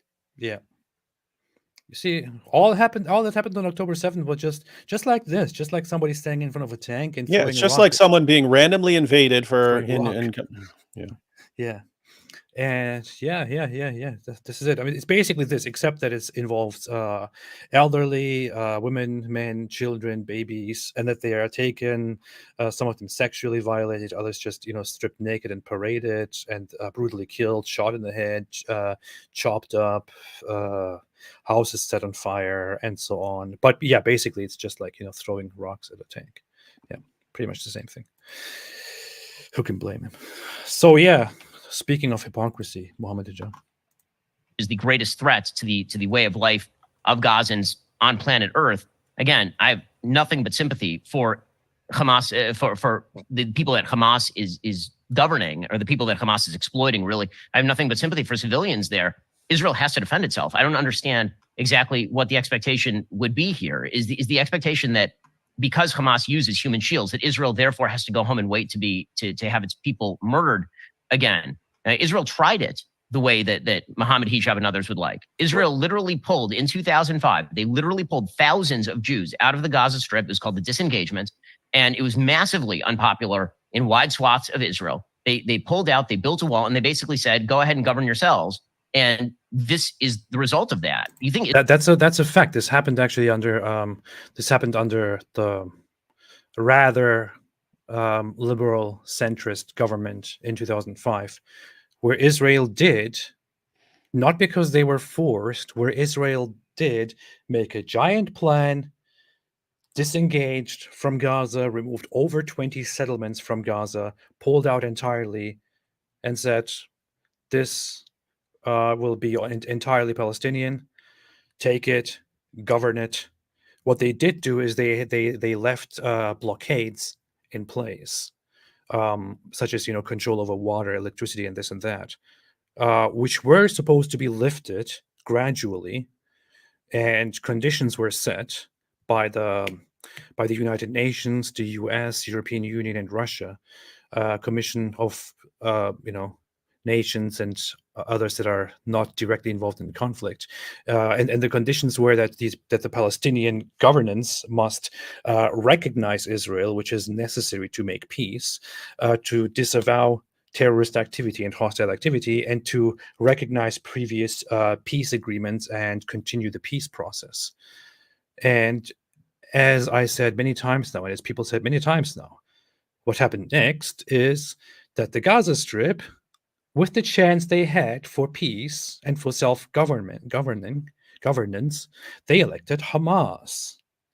And Hamas made it very clear that their ultimate goal is to never make peace with Israel, never recognize Israel, never be against violence, disregard all the peace agreements, and to strive for the conquest of the entire region, Palestine, and to ultimately remove and kill the Jews. And after that happened, Israel said, oh, okay, well, then we are not removing the blockade. Sorry, it's going to be permanent until things change. And then somehow Israel was blamed for that and is still blamed for that. What exactly do you expect? What should be done? Well, obviously, we need to let Mohammed Hijab and Ali Dawa and Daniel Hakikachu control everything, and then everything will get better, right? Because you can look at their views and see how everything is gonna go well. Hey, by the way, it's gonna be so if Hijab's going on with Piers Morgan, what do you think? You think he's going to be on there? That's why Ben Shapiro's running from me. That's why Ben the coward Shapiro. Blah blah blah. His ego is so inflated. I doubt that he will be able to resist the urge to say Ben Shapiro. Listen, you pathetic little blah blah blah. And Piers Morgan will be like, huh? What? And he will be in front of a mainstream audience, and will instead of focusing on the conflict and the solutions, he will want to appeal to his Muslim audience, and will just like, I'm strong and they're scared of me, and the people look how emotional I am. And the average person watching the Piers Morgan show will just think, what in the world is happening? These guys are crazy. Yes. But Mohammed Hijab's fans will be cheering him on, and that is like, wow, you did a great job. It's still, I mean, it's still hilarious. You go back 15 years, the Dawa guys were picked. They were selected by organizations for who was going to appeal to Westerners. Now they sort of rise to fame by how much they appeal to a Muslim audience. And Westerners are horrified by the people that are being put forward as the champions of Dawa. I certainly love it, though. Alhamdulillah. I would seriously. Could you imagine if everyone just put him every single station all day? Yeah. I want Daniel Hakikachu and Mohammed Hijab to be put on every TV channel, every station, everywhere, all the time to talk about what they believe in. And talk about see about the golden showers. Ali Shir said, "Stop spreading hate." Hey, can you imagine that? If Hijab acted, if he gets enraged enough to act towards Ben like he does towards you and me, hey, maybe Ben wants a golden shower. Why don't you have Jordan Peterson give you a golden shower, boy? Right, the same way he talks to us. Wouldn't that'd be nuts, man? right on Piers Morgan. Ali Shir said, "Stop spreading hate against Palestinians." Ali Shir. What did we say that was spread hate against Palestinians? Yeah, I have a question. What exactly did we say here that was hate against Palestinians? Can you please point at that? Thank you. Isn't it amazing, by the way? Hey, what's the problem going on here? What's blocking the path to peace? Our guess is this guy being taken as a prophet when he says that you have to completely exterminate that other side. We're thinking that's the problem here. Why are you spreading hatred? Why are you spreading hatred against Palestinians by pointing out the obvious problem here? Yeah. The joke. If you think that me pointing out that Hamas is a genocidal, hate-filled Islamist jihadist organization which has the entire purpose, the entire stated goal of never recognizing Israel, never recognizing Jewish presence in the region, and going to war and urging Muslims around the world to go to war against the disbelievers and kill the Jews. If you think that is spreading hate against Palestinians, then I think that's your problem. You are seeing the things in a very wrong and possibly very dangerous way. It's not my problem. On the contrary, I say if you want Palestinians to find peace, you should probably get rid of groups like Hamas. Yeah, all right. And their fake prophet. Yes. You think anyone in Israel? No one in Israel wants to reoccupy the Gaza Strip. No one. That's why Israel has been studiously avoiding reoccupying the Gaza Strip since 2006, despite the fact that they have been living underground in large parts of Israel for weeks at a time because of rocket attacks that have been fired on a regular basis from the Gaza Strip into major cities. But let me ask you this. Wait, this was actually a very good response to it. Let me push back a bit on you. That's why Israel, you think I said, go ahead and govern yourselves. And this is the result of that. You think Israel, you think anyone in Israel, no one in Israel wants to reoccupy the Gaza Strip. No one. That's why Israel has been studiously avoiding reoccupying the Gaza Strip. Because it's bombed. Because it's bombed to nothing. Why would you want it? You did it. Wants to govern over the Gaza Strip. You bombed it, and now you don't want it. Not even Egypt wants it. Not even Egypt wanted it, and they still just don't want to open their borders and their corridors to Palestinians. They just don't want to do it. Nobody wants it. They all see, pretend to care, but not even they want it. I saw someone pointing that out. It's like women and children are welcome to leave and go be refugees and so on somewhere else, and they're not allowed to leave. I mean, not allowed to leave according to Hamas. Not going to let them leave. Yeah, Hamas says that the population must ignore all calls to get out. There are footages. I'm not sure if they are confirmed yet, but there are footages of Hamas actually blocking streets and preventing the civilian population from leaving southward. I'm not sure if they are confirmed, but I think even the Israeli some Israeli agencies shared footage of that to prove it. But if that is the case, then that's really messed up. No, I mean, think about it. So you have Ukraine. There's a war in Ukraine. In areas that are that are actually going to be war zones, they get the women and children out of there. Those women and children go to some are taken either to a different place or to some other country. That kind of makes sense. Okay, there's a bloodbath about to happen. Why don't you let the women and kids get out of there? No. Why? Because we want them to die for photo ops. Times of Israel says IDF says Hamas is preventing civilians from evacuating northern Gaza, and shows some satellite footage, I guess. Is preventing Palestinians from evacuating the northern part of Gaza Strip. The IDF has warned Gaza residents in the northern part of the Strip to evacuate amid preparations for an expected ground incursion or a stepped-up offensive. The area is home to about 1 million people. The military says it has identified hundreds of thousands of Palestinians moving south, but many are getting stuck in traffic caused by Hamas roadblocks. Oh, you got the roadblocks right there on the screen. Yeah, Hamas is making it difficult for the residents of the Gaza Strip to move on main roads and prevents the passage of vehicles on these roads, the IDF says. So I'm not entirely sure how far this is confirmed and how far this is true, but it looks like there is truth to it. And if that is the case, if Hamas is actually actively blocking the population in Gaza from leaving the war zone, what do you call this? This is like they are basically preventing their own population from finding safety and sending their own population against their own will to their deaths. If they are fleeing the war zone, that means they don't want to be part of that war zone. They want to survive. And Hamas tells them, nope, you will stay here. No survival for you. So that's messed up. And you know who is going to be blamed for that later, right? The Jews. Yeah. As always. First, they control the community notes. Then they target a bunch of kids who weren't allowed to leave.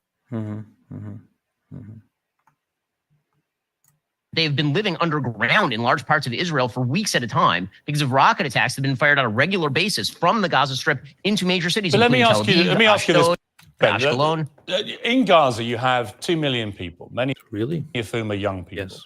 Pretty hopeless conditions. That's true. To live in. I think people would agree with that. Okay, then they're talking about the situation in Gaza and how people are raised, and Ben Shapiro offers his regular points. But there was actually one thing. What was that? Something that is interesting. Not much chance of getting out of there. They live in very densely populated areas. You're talking about Andrew Tate here somewhere. And I saw that. And It was funny.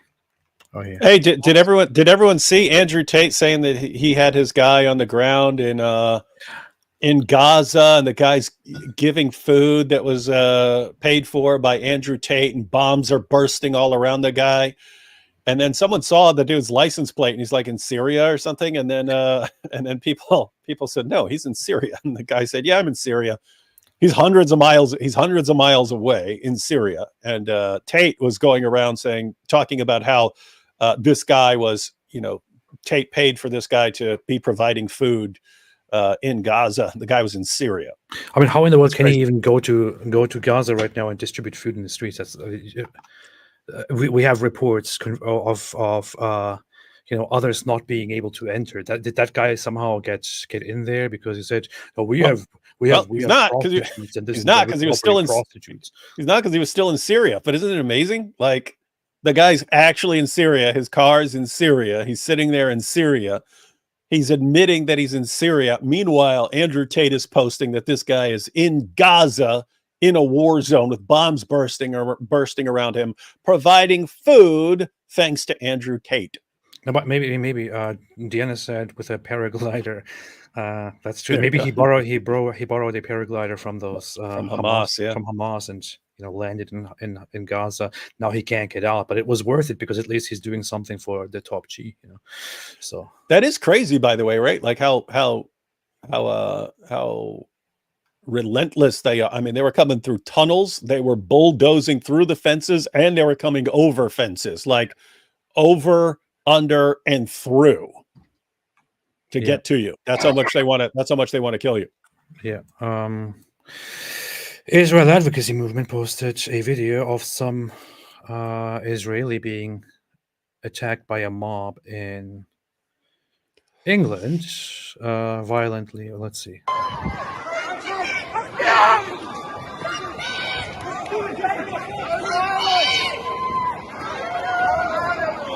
Look, there's like an army of cops trying to protect a Jew from getting...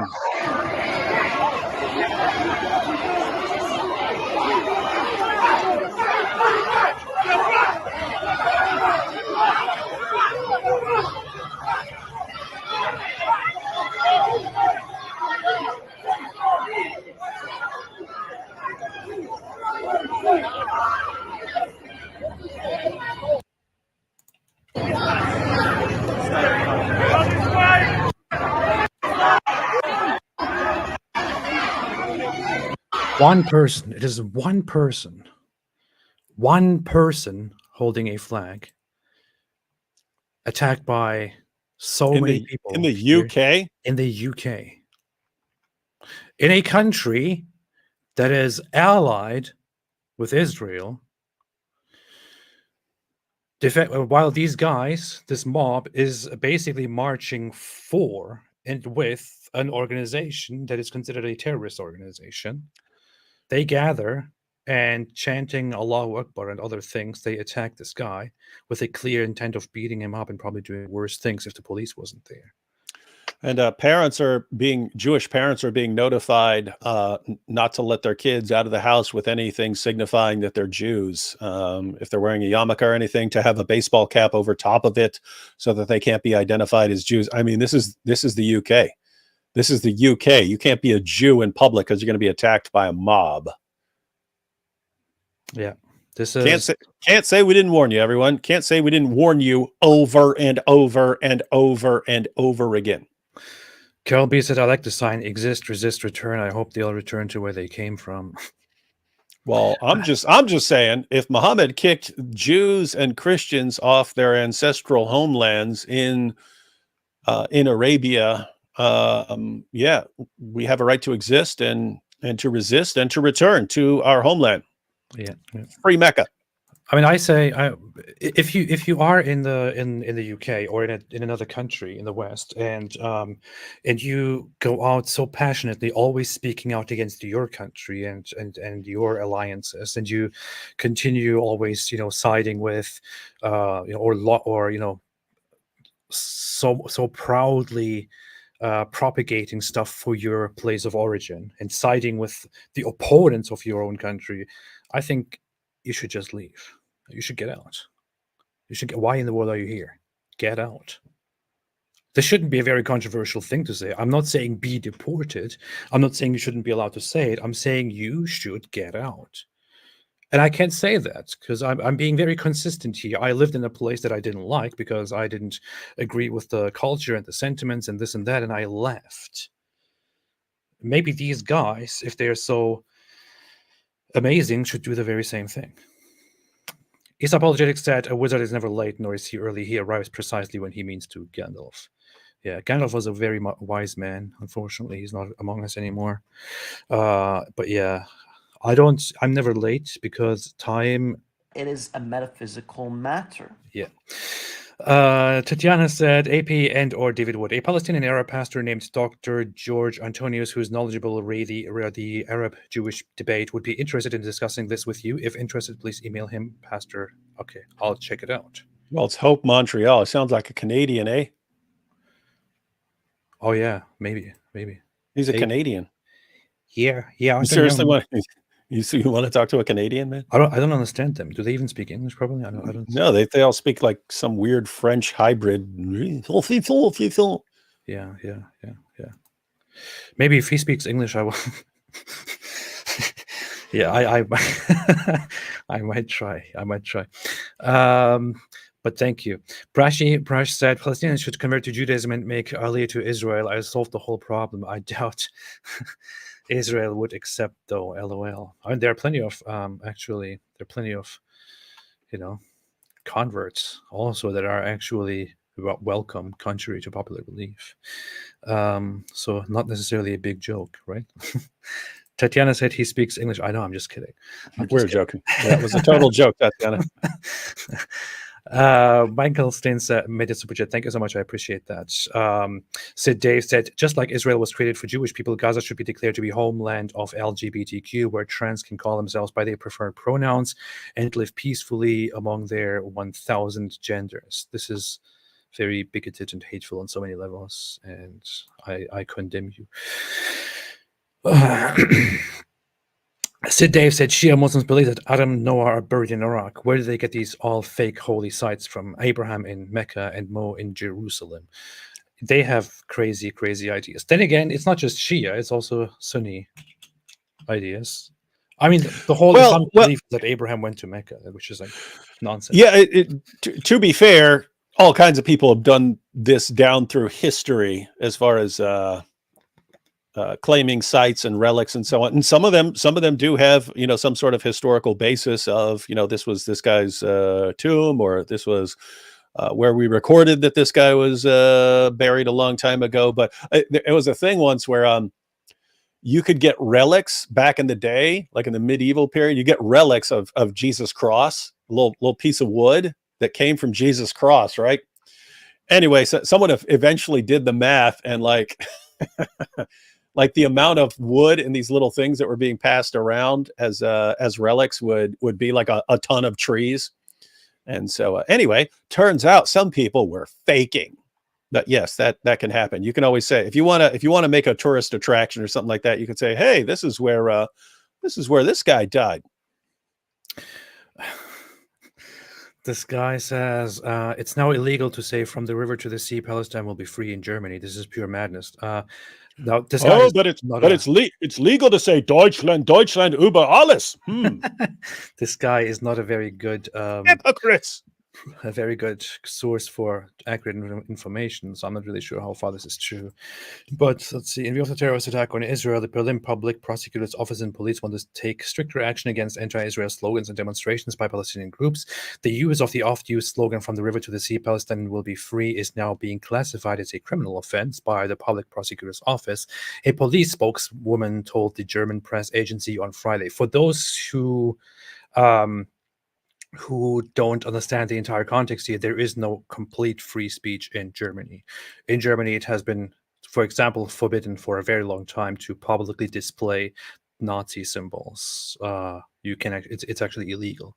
Is that one of the countries where Holocaust denial is illegal? I know there are a couple countries where you can't deny the Holocaust. Yeah. I've had even regular videos on Islam. The biggest banner of my videos is Pakistan. They win by a long shot. I think there is a government office that does nothing but watch my videos and used to block them all the time. But number two, the second most common banner of my videos was Germany. This Pakistan was number one. Number two, not Saudi Arabia, not anything, Germany. So yeah, they do believe in silencing critics. Not surprising, these are the champion book burners of the 20th century. Be quiet, man. And besides, they're making a law against from the river to the sea, Palestine will be free. Doesn't even make any sense. They wouldn't even be saying it in English. Brandon Flav said Germany ruining World War II video games. Right. I actually, growing up in Germany, it was very weird. Often there were Germany versions of some games and then international versions. And the German versions are like instead of humans, the units are actually like robots. Instead of Nazi symbols, they have like different symbols that don't make any sense, and so on. So there's quite some suppression and censorship at work there, which is often justified to say, you know what, we don't care, we just don't want a rise of these ideas that once upon a time really messed this place up anymore. So yes, so we'll just bring in tons and tons and tons of people who believe in exterminating Jews. That'll fix it. I did used to play Das Boot. Das Boot. It's a German submarine game. You're a German U-boat going around blowing up ships. Yeah. But yeah, for those who missed it, From the River to the Sea, Palestine Will Be Free is actually a not just pro-Palestinian, it is an explicitly anti-Israel and also anti-Jewish slogan that people often ignorantly use or deliberately misuse. But hey, let's look at this quickly. And but by the way, I mean, notice what they're talking about there. From the river to the sea, Palestine will be free. They know, like, if you didn't know what that referred to, you'd say, oh, it's just about freedom. You brought this up earlier. No, it's about exterminating Jews. That's what that is about. We're going to wipe the Jews off the map and take everything back. And so they're saying, hey, this is actually a call to annihilate Jews. Yeah. And in a country that bans genocidal speech, it's of course going to be problematic to say such a phrase. Example of sides that are incredibly far apart coming together. But here we are talking about one side that... Simple premise. If Israel put down all of its guns tomorrow, every Jew in the region would be slaughtered. If Hamas put down all of its guns tomorrow, Israel would leave the Gaza Strip alone. It is that simple. Let me push back and play more clips of Mohammed Hijab for you. I think that's very accurate, and that's actually a Golda Meir quote. I think that Benjamin Netanyahu. Yeah, it's a famous quote. Yeah. Ask you got into a Twitter spat with Andrew Tate yesterday. He's a converted Muslim. He'd been doing a lot of supportive tweets. Sex trafficker. And he tweeted at you, rapist. Accused rapist. Did amazing things. At one stage, Mr. Tough Guy, let me assure you, as someone who's done his own fighting as opposed to excitedly encouraging others to do it for him while sitting at home on a comfy chair. Oh, please burn this guy up. He did. What was that spat about? Why did you engage with him? What do you feel about that? Well, what I feel about that is that he was tweeting that immediately, like as terrorists were still running around in southern Israel. That was on October 10th. And he was still tweeting while the bodies were fresh and warm in the streets. Peace is, you cannot make peace with people who murdered your children and burned their bodies. You can't do that. I mean, this rush to Israel, the murder happens and you immediately say, okay, well, guys, now truce. Now truce. Now ceasefire. That is not, no state worth its salt. No government on earth would allow this kind of insanity. No government on earth. And no government on earth would listen to nonsense about how you immediately have to seek peace with a group that seeks your direct extermination. Again, I can't emphasize enough. Israel turned over the Gaza Strip to Gazans in 2005. Hamas has governed the area since... What is with the video? Why is it so glitchy? That's so weird. Piers Morgan, terrible.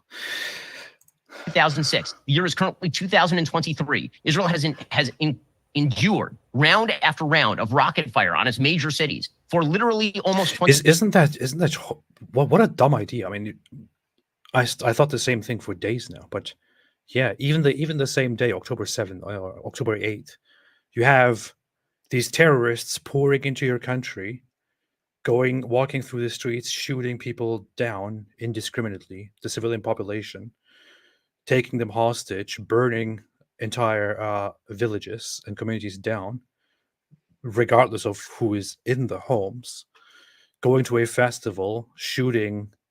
There is a video of them shooting and filming it, like with cameras attached to them, shooting at the festival into mobile toilets that whose doors are closed. The terrorists go around, they just shoot at each one of them. And it's very clear as day from that video, that they don't care who they are shooting at. They just shoot and just think as many people as possible we should kill. Every kill is a victory. And think about how stupid Andrew Tate's tweet is, right? Like, oh, I'm a real fighter. You don't know how to fight. Therefore, you shouldn't be commenting on fighting when I'm a real fighter. It's like, dude, you're a kickboxer. You're a kickboxer with pads on, with a referee standing there. So how much real, what in the name of common sense does that have to do with you knowing what you're talking about in war? And this guy doesn't. He has to keep quiet about it. He makes it all about himself immediately. He has to be the narcissist. What they do. Immediately like, oh, there are people being killed. Or how about let's talk about me, how strong I am and what I do Let's about talk about how many babes I sex traffic. No, I didn't sex traffic. But come to the war. Come to the war room, and I'll tell you how I did it. But even though I didn't do it now, because I'm going to prison over it. Yeah. Look at this. How did Ben not bring that up, man? Did he not? Why didn't he bring that up? He did. It's a sex trafficker. He did. Andrew Tate's a sex trafficker and rapist. He did. Look at this. Oh, nice. Actually, you know what? I don't think I'm supposed to show this. Yeah. Why are you showing that on? Anyone can see this right under Israeli Defense Forces. Yeah. I don't think I'm supposed to show this on a live stream, but yeah, Israeli Defense Forces posted a video where Hamas guys filmed it themselves, where they go around shooting. Yeah, notice they don't. You don't know if it's women crowded into these things to hide, or kids, or anything else. You just say, let me just check and shoot into them. I downloaded a bunch of videos that I found on websites that are not like social media, where all kinds of graphic stuff is shared related to the conflict. And there is some really, really messed up footage taken by Hamas members themselves, from civilians, from bystanders, from journalists, and other things. And you can see a lot of stuff there. Like some people say, oh, the festival thing is just an allegation. They didn't actually kill anybody. First off, here you have a direct footage of Hamas terrorists filming an instance of them going to the festival and shooting at these public toilets. And what they do is, they shoot at those toilets with the intention of killing whoever is in there. They don't really care about who it is. All they care is that they are in Israel, and whoever is killed here, whoever dies here, is an enemy for them. That's it. And they did find 260 dead bodies related to the festival, and there is an entire road that is full of dead bodies. There were the terrorists were standing on the on the sides of the road and shooting civilians who are fleeing the scene. You have even footage from a car where these people, they're just trying to flee from the festival. And then on the side of the road, there are terrorists who, as soon as they see the car, start shooting. And the footage is, you don't see what actually happens to the person who drives the car, because it's one of those, what's it called, dashboard camera. All it shows is that the car starts slowing down after the shots and eventually stops. And what you get from the video is basically whoever was driving that car was just shot and killed. But hey, yeah, these people are just resisting. It's all just, they're not killing civilians. They're not doing anything to any civilians. They're just resisting. Yeah. I actually have to go because I'm supposed to watch my kid at 10, but I'm just waiting. I'm waiting for Hamas and Mohammed Hijab and Daniel to make the claim. They weren't targeting civilians. They just hate porta potties. Okay, just look at one final thing before you leave. Okay. Years. And now the idea is the minute that Gazan terrorists rush through the border and murder people in their beds, that's the time for a peace conversation. That's the time for a peace conversation. By the way, and I'm not going to be lectured on morality and toughness by Andrew Tate, whose great idea of toughness and morality is pimping women and then bragging about it on air and trying to quasi walk it back while simultaneously maintaining many of the same positions and flexing his biceps. Dude, you need to save that, because that should be played in every Andrew Tate video. That little clip right there. I know. I mean, he wasn't even. This is even very mild, but still, just saying that. And flexing his biceps. But it was. This was so satisfying. The moment I saw this, I thought, yeah, thank you, man, thank you, thank you for saying this conversation. Hey, you know what? You know what would have been an awesome response from Pierce, though? Well, if that's the case, then why is Candace Owens so into him? That'd have been awesome, right? Yeah. Like try to cause division. By the way, and I'm not going to be lectured on morality and toughness by Andrew Tate, whose great idea of toughness and morality is pimping women and then bragging about it on air and trying to quasi walk it back while simultaneously maintaining many of the same positions and flexing his biceps. I love the flexing his biceps. Yeah, the final flexing his biceps touch. It's just it's nice. This is awesome. Okay, you can. All right, that is a good note to end on. That sick burn right there. All right, sick burn. We'll be live. We'll be live tomorrow on my channel, right? Inshallah. Yes, we will. All right, then you will see us tomorrow. Okay, I will just assume your role and answer whatever questions are here for you. Indeed. See you tomorrow. All right, yeah, you can answer as me for any questions. Okay. All right. Okay, see you. All right. Carl said, "Hi guys, what do you think of those supporting Hamas having their citizenship revoked, praying a people will come to Christ soon?" I'm kind of conflicted on such legal repercussions against people for that kind of stuff. I don't know, but conflicted. Lucid said, have you seen the YouTube channel Bobby's Perspective? He was a Hindu Buddhist, then became vegan, then anti-vegan, then ortho-Christian, and now a Muslim fanatic. Classic grifter YouTube scheme. I think I know who you're talking about. That guy with that deep voice, bald, big beard, whose videos mostly consisted of him just sitting there and watching videos and titling it Christian Reacts to Quran or something like that. Is that the guy? I don't know. I haven't seen a single thing from him or about him, to be honest. So not sure what exactly to say about that. But yeah, I mean, reaction video guys converting to whatever their audience propagates. It's just, what am I supposed to do with that information? Samuel Tawhid said David was a prophet. Even his prophecy of crying Palestinians were not hard to predict. He was more correct than any of Muhammad's crazy acid trips. I agree. Abu Bakr al-Puff Daddy said, AP and David, do you think Islam will ever destroy itself? Shia versus Sunni, Turks versus Arabs, Asians versus Persians, youth versus old imams, artificial intelligence, scholars, right-wing Islam? Yes, it will. Yes, it will. You asked so many questions here. What am I supposed to answer now? But yes, it will. I think Islam will just die out as an idea because it doesn't serve the whole human desire and human idea of living well, of striving for happiness, striving for well-being. It's a very ancient idea that humans fundamentally have the will to strive for happiness. Like Aristotle talked a lot about that, how happiness is the ultimate good. Everything else that you do in life is for something else, but happiness is the only thing that you do for the sake of happiness. You don't do it for something else. And by that standard, I think Islam just doesn't combine very well with the idea of finding well-being. And because of that, it will just die out in the long run, as it is right now. The Fun Bun said, no, I love Dave and you don't fight. I don't know anything about the guy, except that he just started responding to my tweets and just yelling at me on Twitter for no reason and acting like a complete jerk. So, I don't know. Two things. DR said two things. One, a Greek Cypriot. How do you actually say that?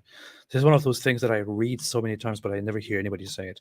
Giving a Turk money to world premiere Daniel Hapifa Jew, let it go viral. Chew or do works also. Love your integrity. Thank you. I appreciate it. I appreciate it. Who was that? Who gave me money? Who gave me money? I want to see that. Random OK said, David, we should reestablish the kingdom of Jerusalem. Yeah, let's start the Crusades. Let's start the Crusades. People would love that.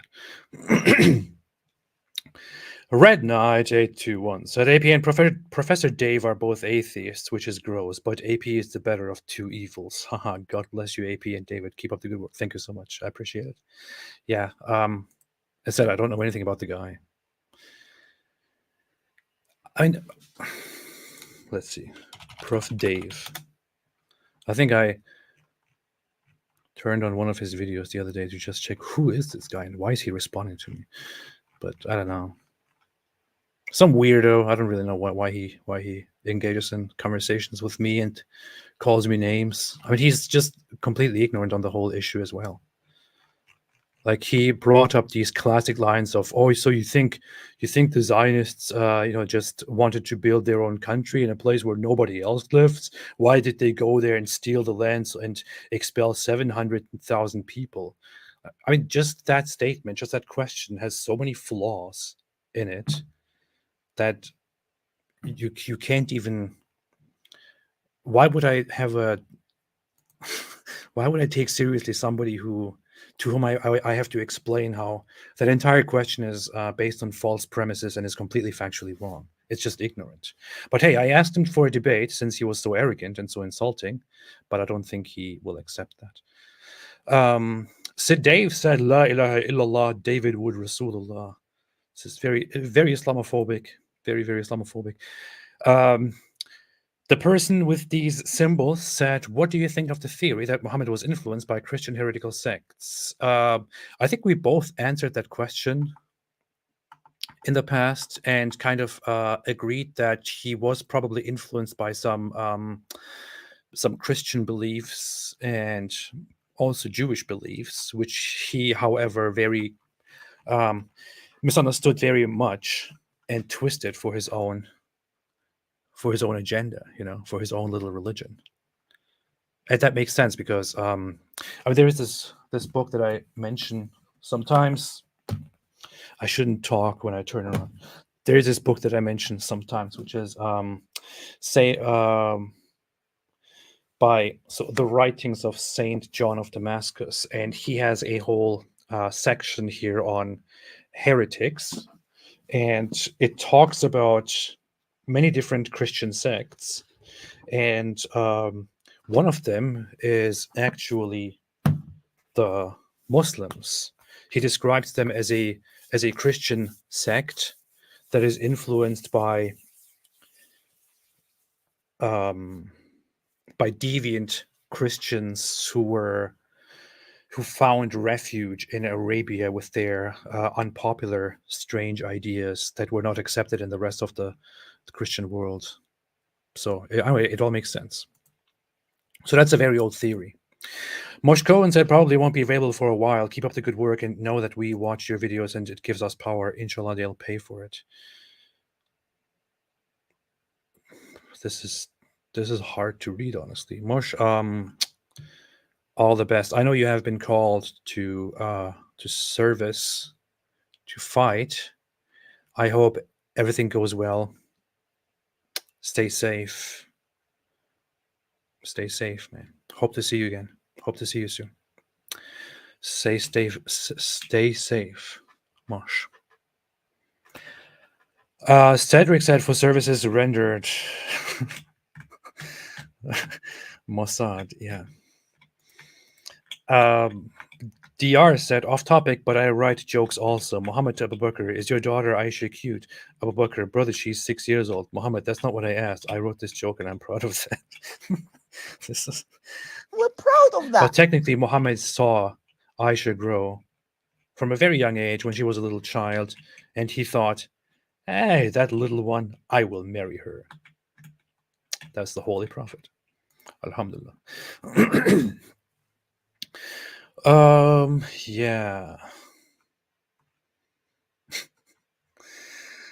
Tenzil Muslim said, "What are your thoughts on Allah being a moon god?" Old idea that I can't really fully support. I mean, the moon was associated with some religious practices and ideas back in the pagan Arab environment, and maybe with Hubal, who was the god that was that the Kaaba was dedicated to. But I don't know, the whole moon god Allah relation is a little bit cloudy, and I think that Muhammad's idea of Allah is more just his attempt to incorporate the monotheistic Abrahamic idea of God, but then mix it with his local polytheistic beliefs and completely mess it up because of his sheer ignorance of Abrahamic tradition and biblical scripture and all that. You know, that's my take on it. Knows too much said Islam is satanic and evil. God of Islam is Satan. Wants to destroy all people and cultures, make it Islamic pan-Arabic. So many cultures destroyed. UUB or Jujub made a super chat. Thank you so much. I appreciate it. Shadow 14 said it is rather Islamophobic of Israel to shoot back at the poor, oppressed Hamas and Hezbollah, freedom fighters who are simply trying to decolonize the world from the Zionists. Is that too much to ask?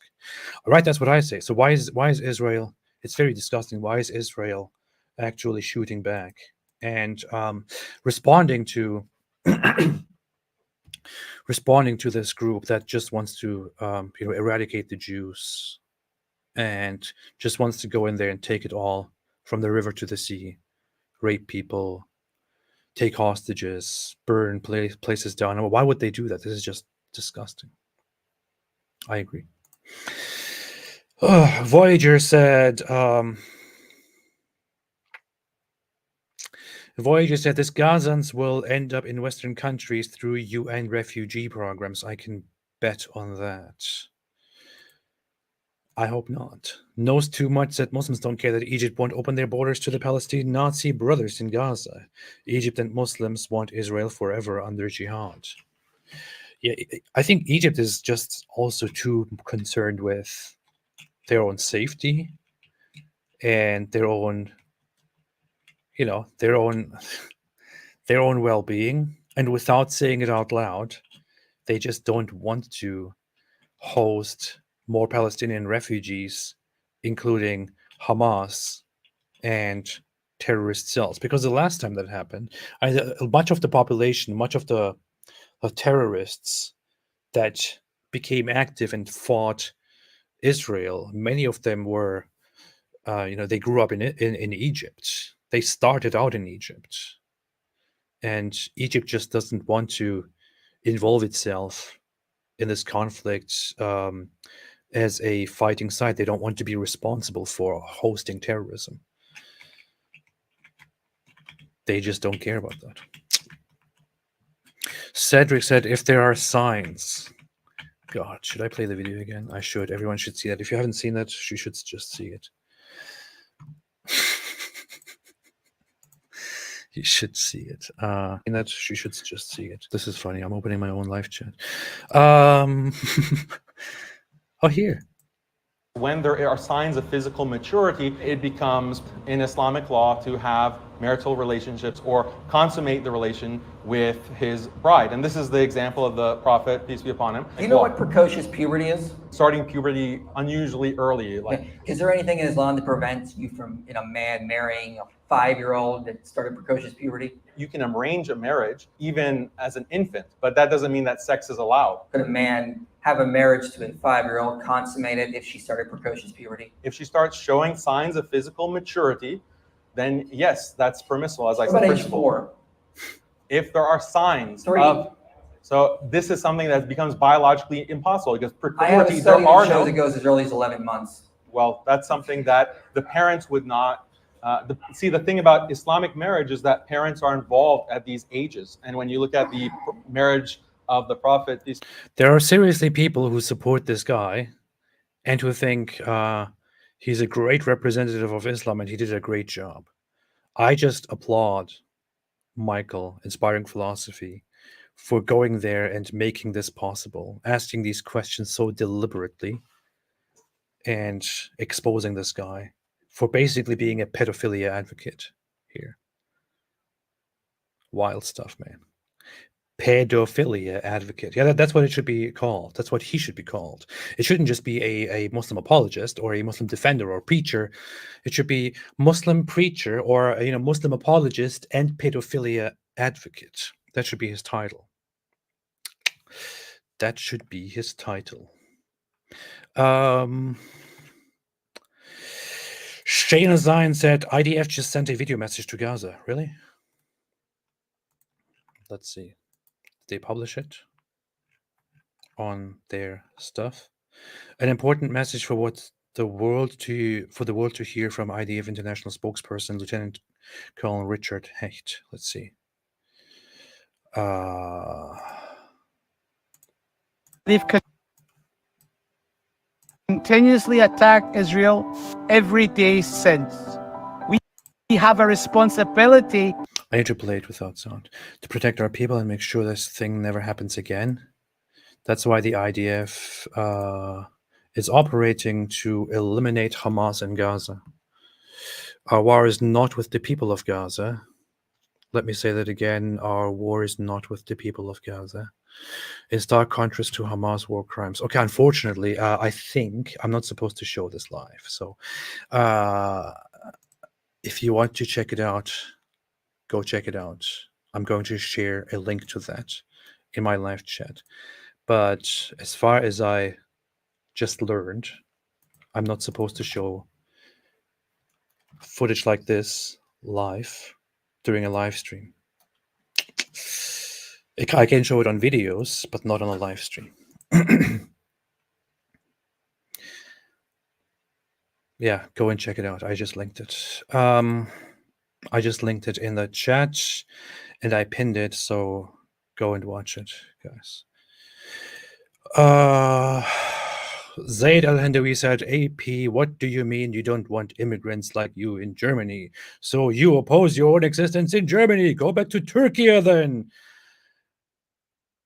Zaid Al-Hindawi, didn't I just say that if you are in a Western state, and while you are in the Western state, you violently protest against that Western state and for your country of origin, or for organizations or countries that are opponents of your country, then you should probably leave. That's what I said.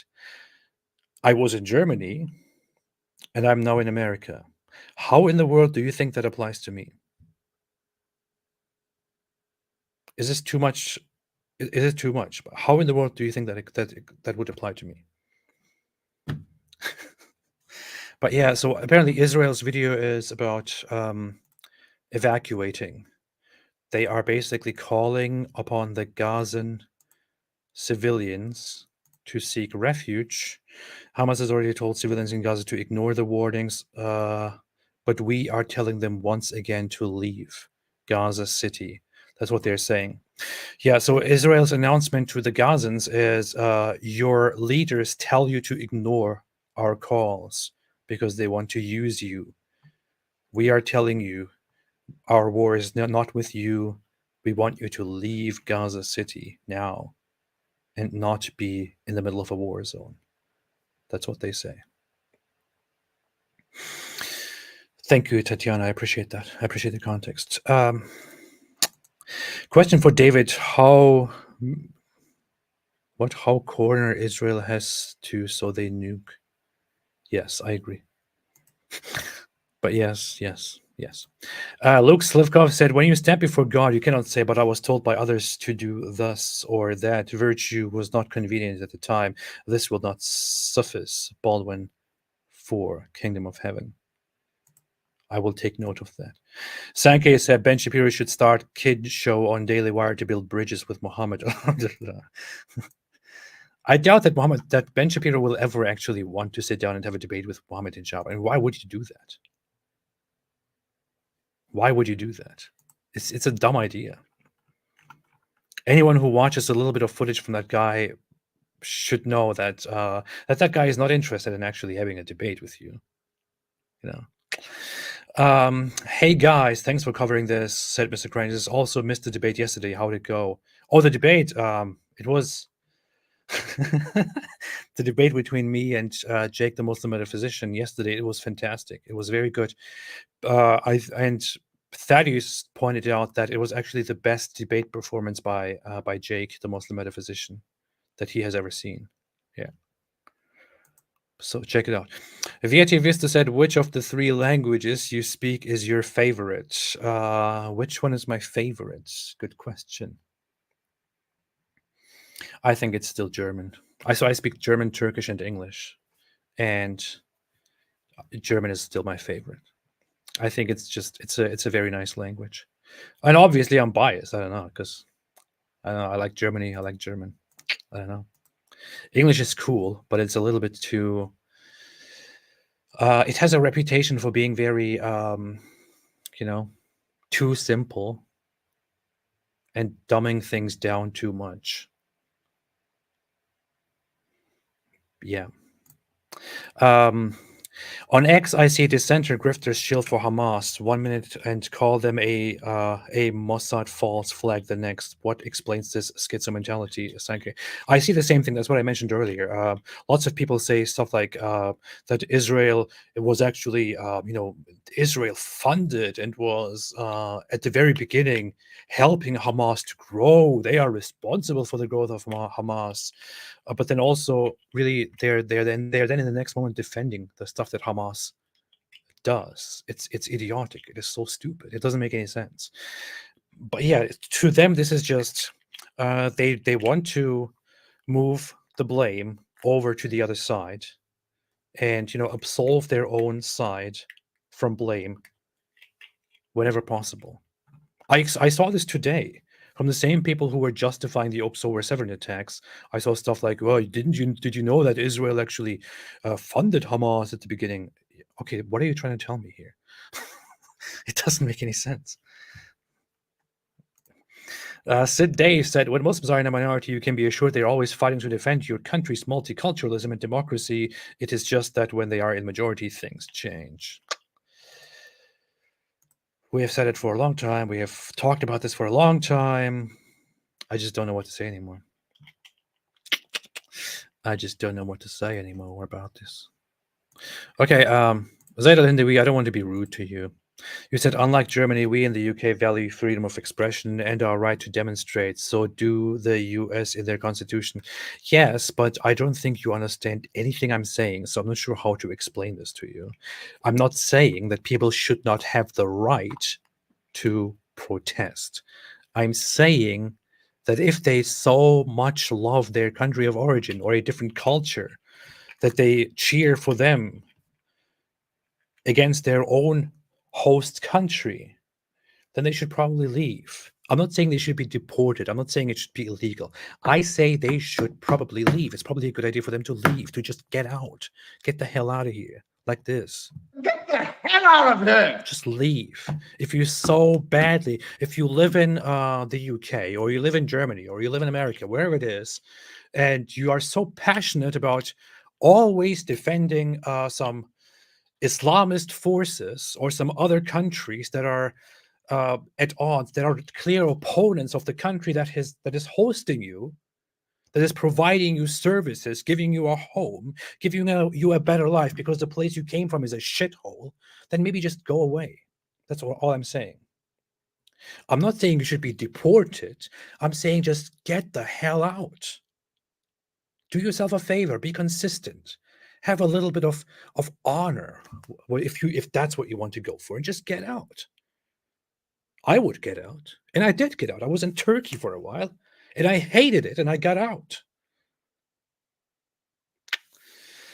That's all I'm saying.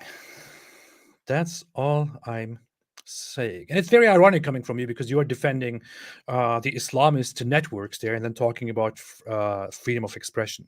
So no, when you say we in the UK value freedom of expression, I don't think that you value freedom of expression. I think you only value freedom of expression when you are given the right to express yourself freely in the UK, which is a country that you should be thankful to, instead of defending the bastards over there. That's all I want to say to you. Thank you. Royal Castriota said, "Heard Gaza will become the largest golf course in the world." I just hope that they can get rid of these terrorist groups and, I don't know, can start somewhere new without causing,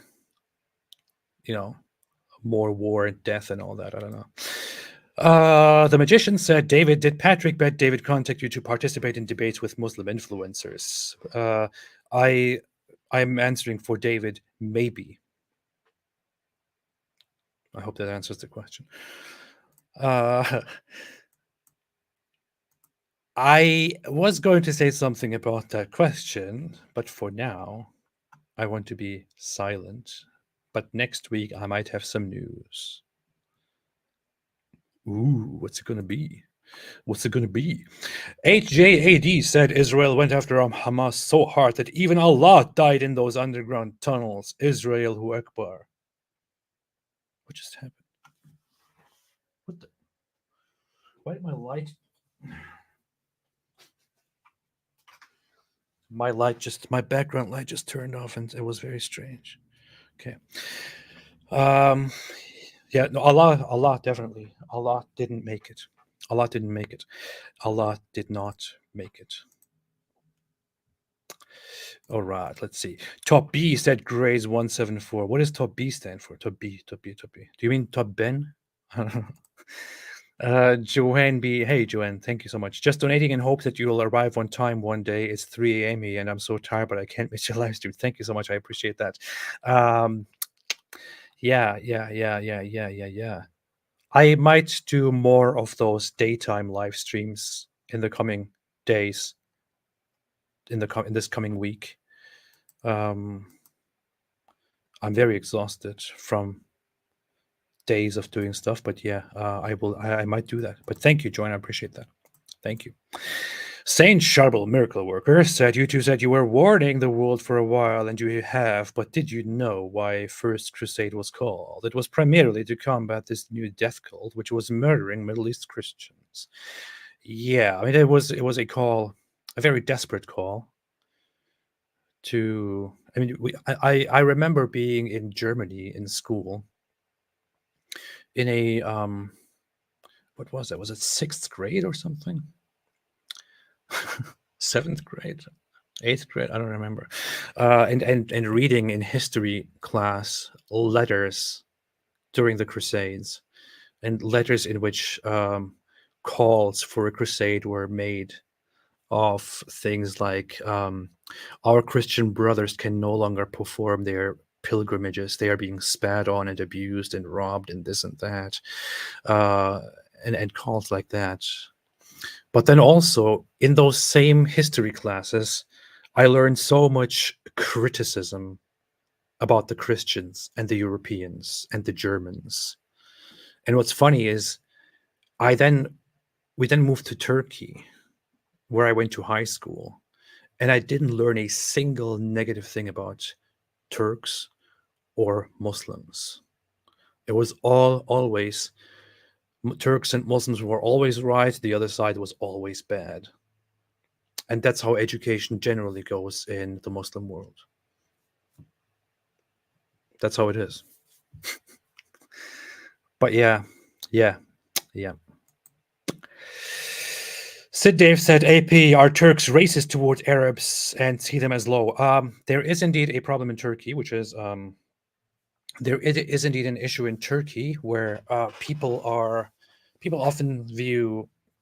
have some very, I'm not saying this critically, it's just an observation. There are many like racially motivated opinions about Arabs.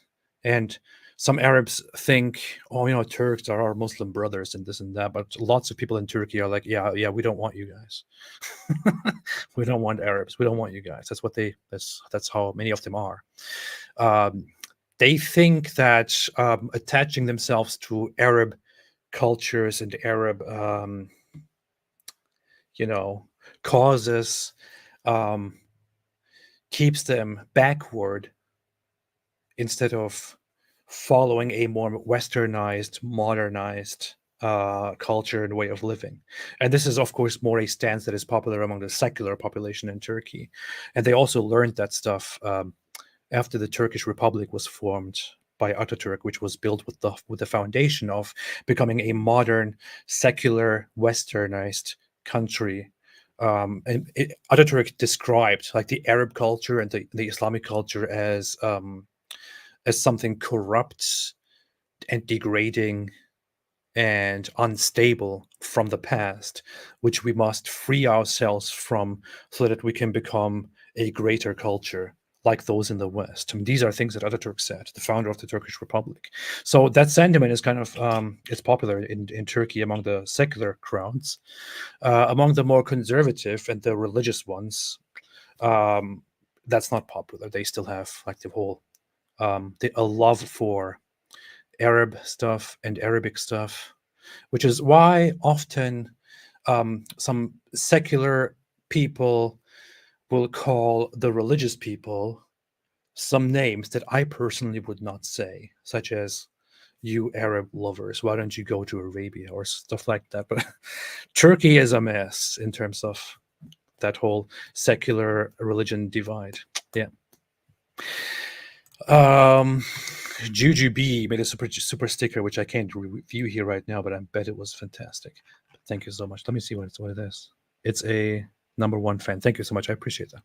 Appreciate it. Glad having you here. Very happy to have you here. Tanky said, "Is this supposed to be ironic? Is this supposed to be a joke, Tanky? You're not really a Tanky and not really a communist, right?" I hope so.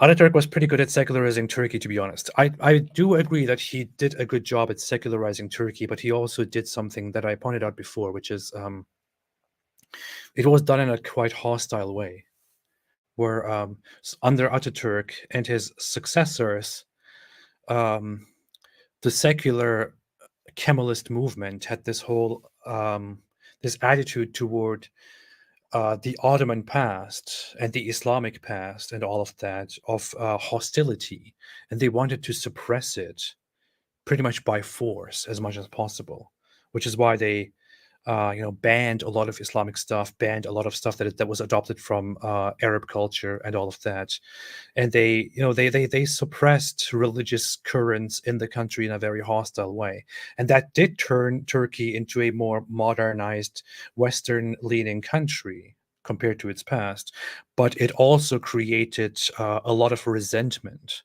in the Turkish religious Islamic communities, and that resentment eventually grew over the generations and came back in the form of Islamism and Islamic revivalism, which now took over the government.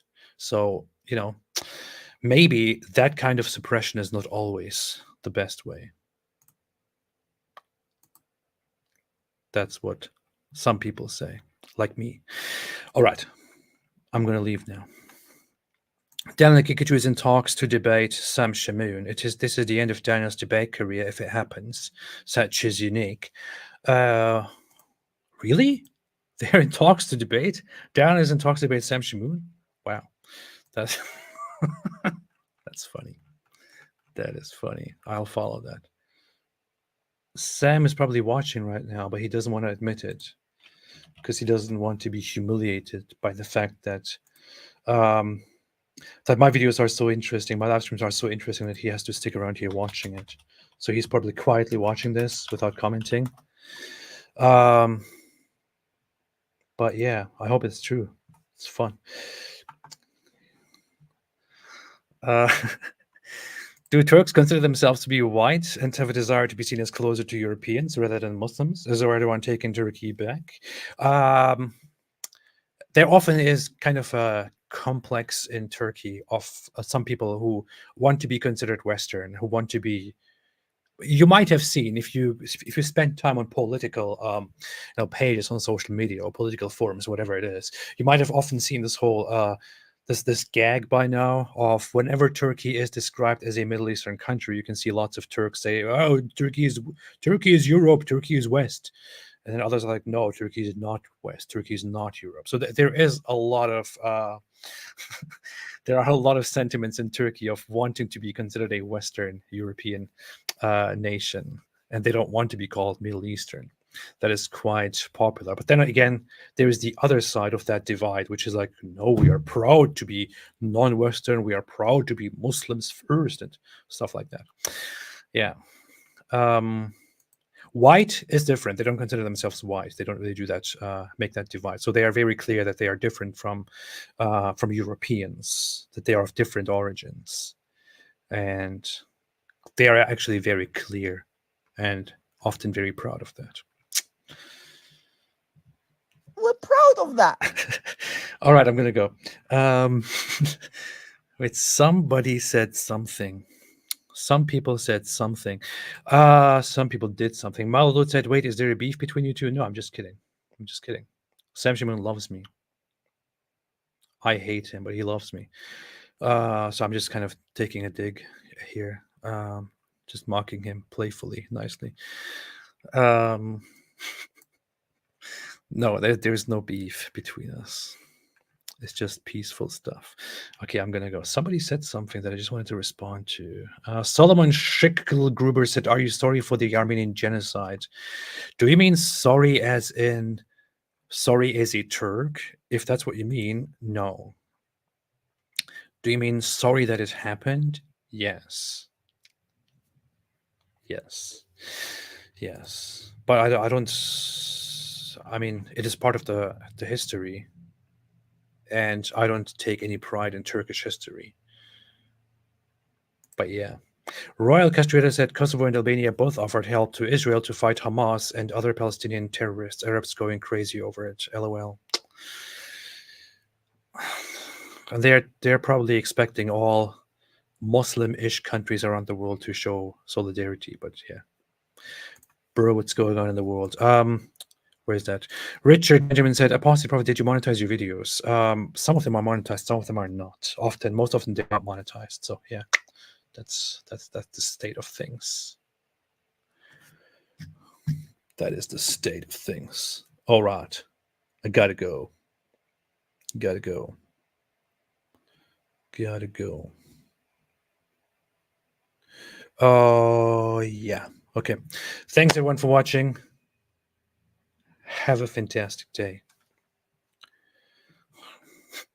I didn't even pay attention to the fact that that for probably 10 minutes now, I just had what if the parents allow it here on my screen. I bet people who just jumped in without knowing the context of it think, what is that about? Like, what the hell? Thanks everyone for watching. Have a fantastic day. And take care. And as always, stay away from Islam.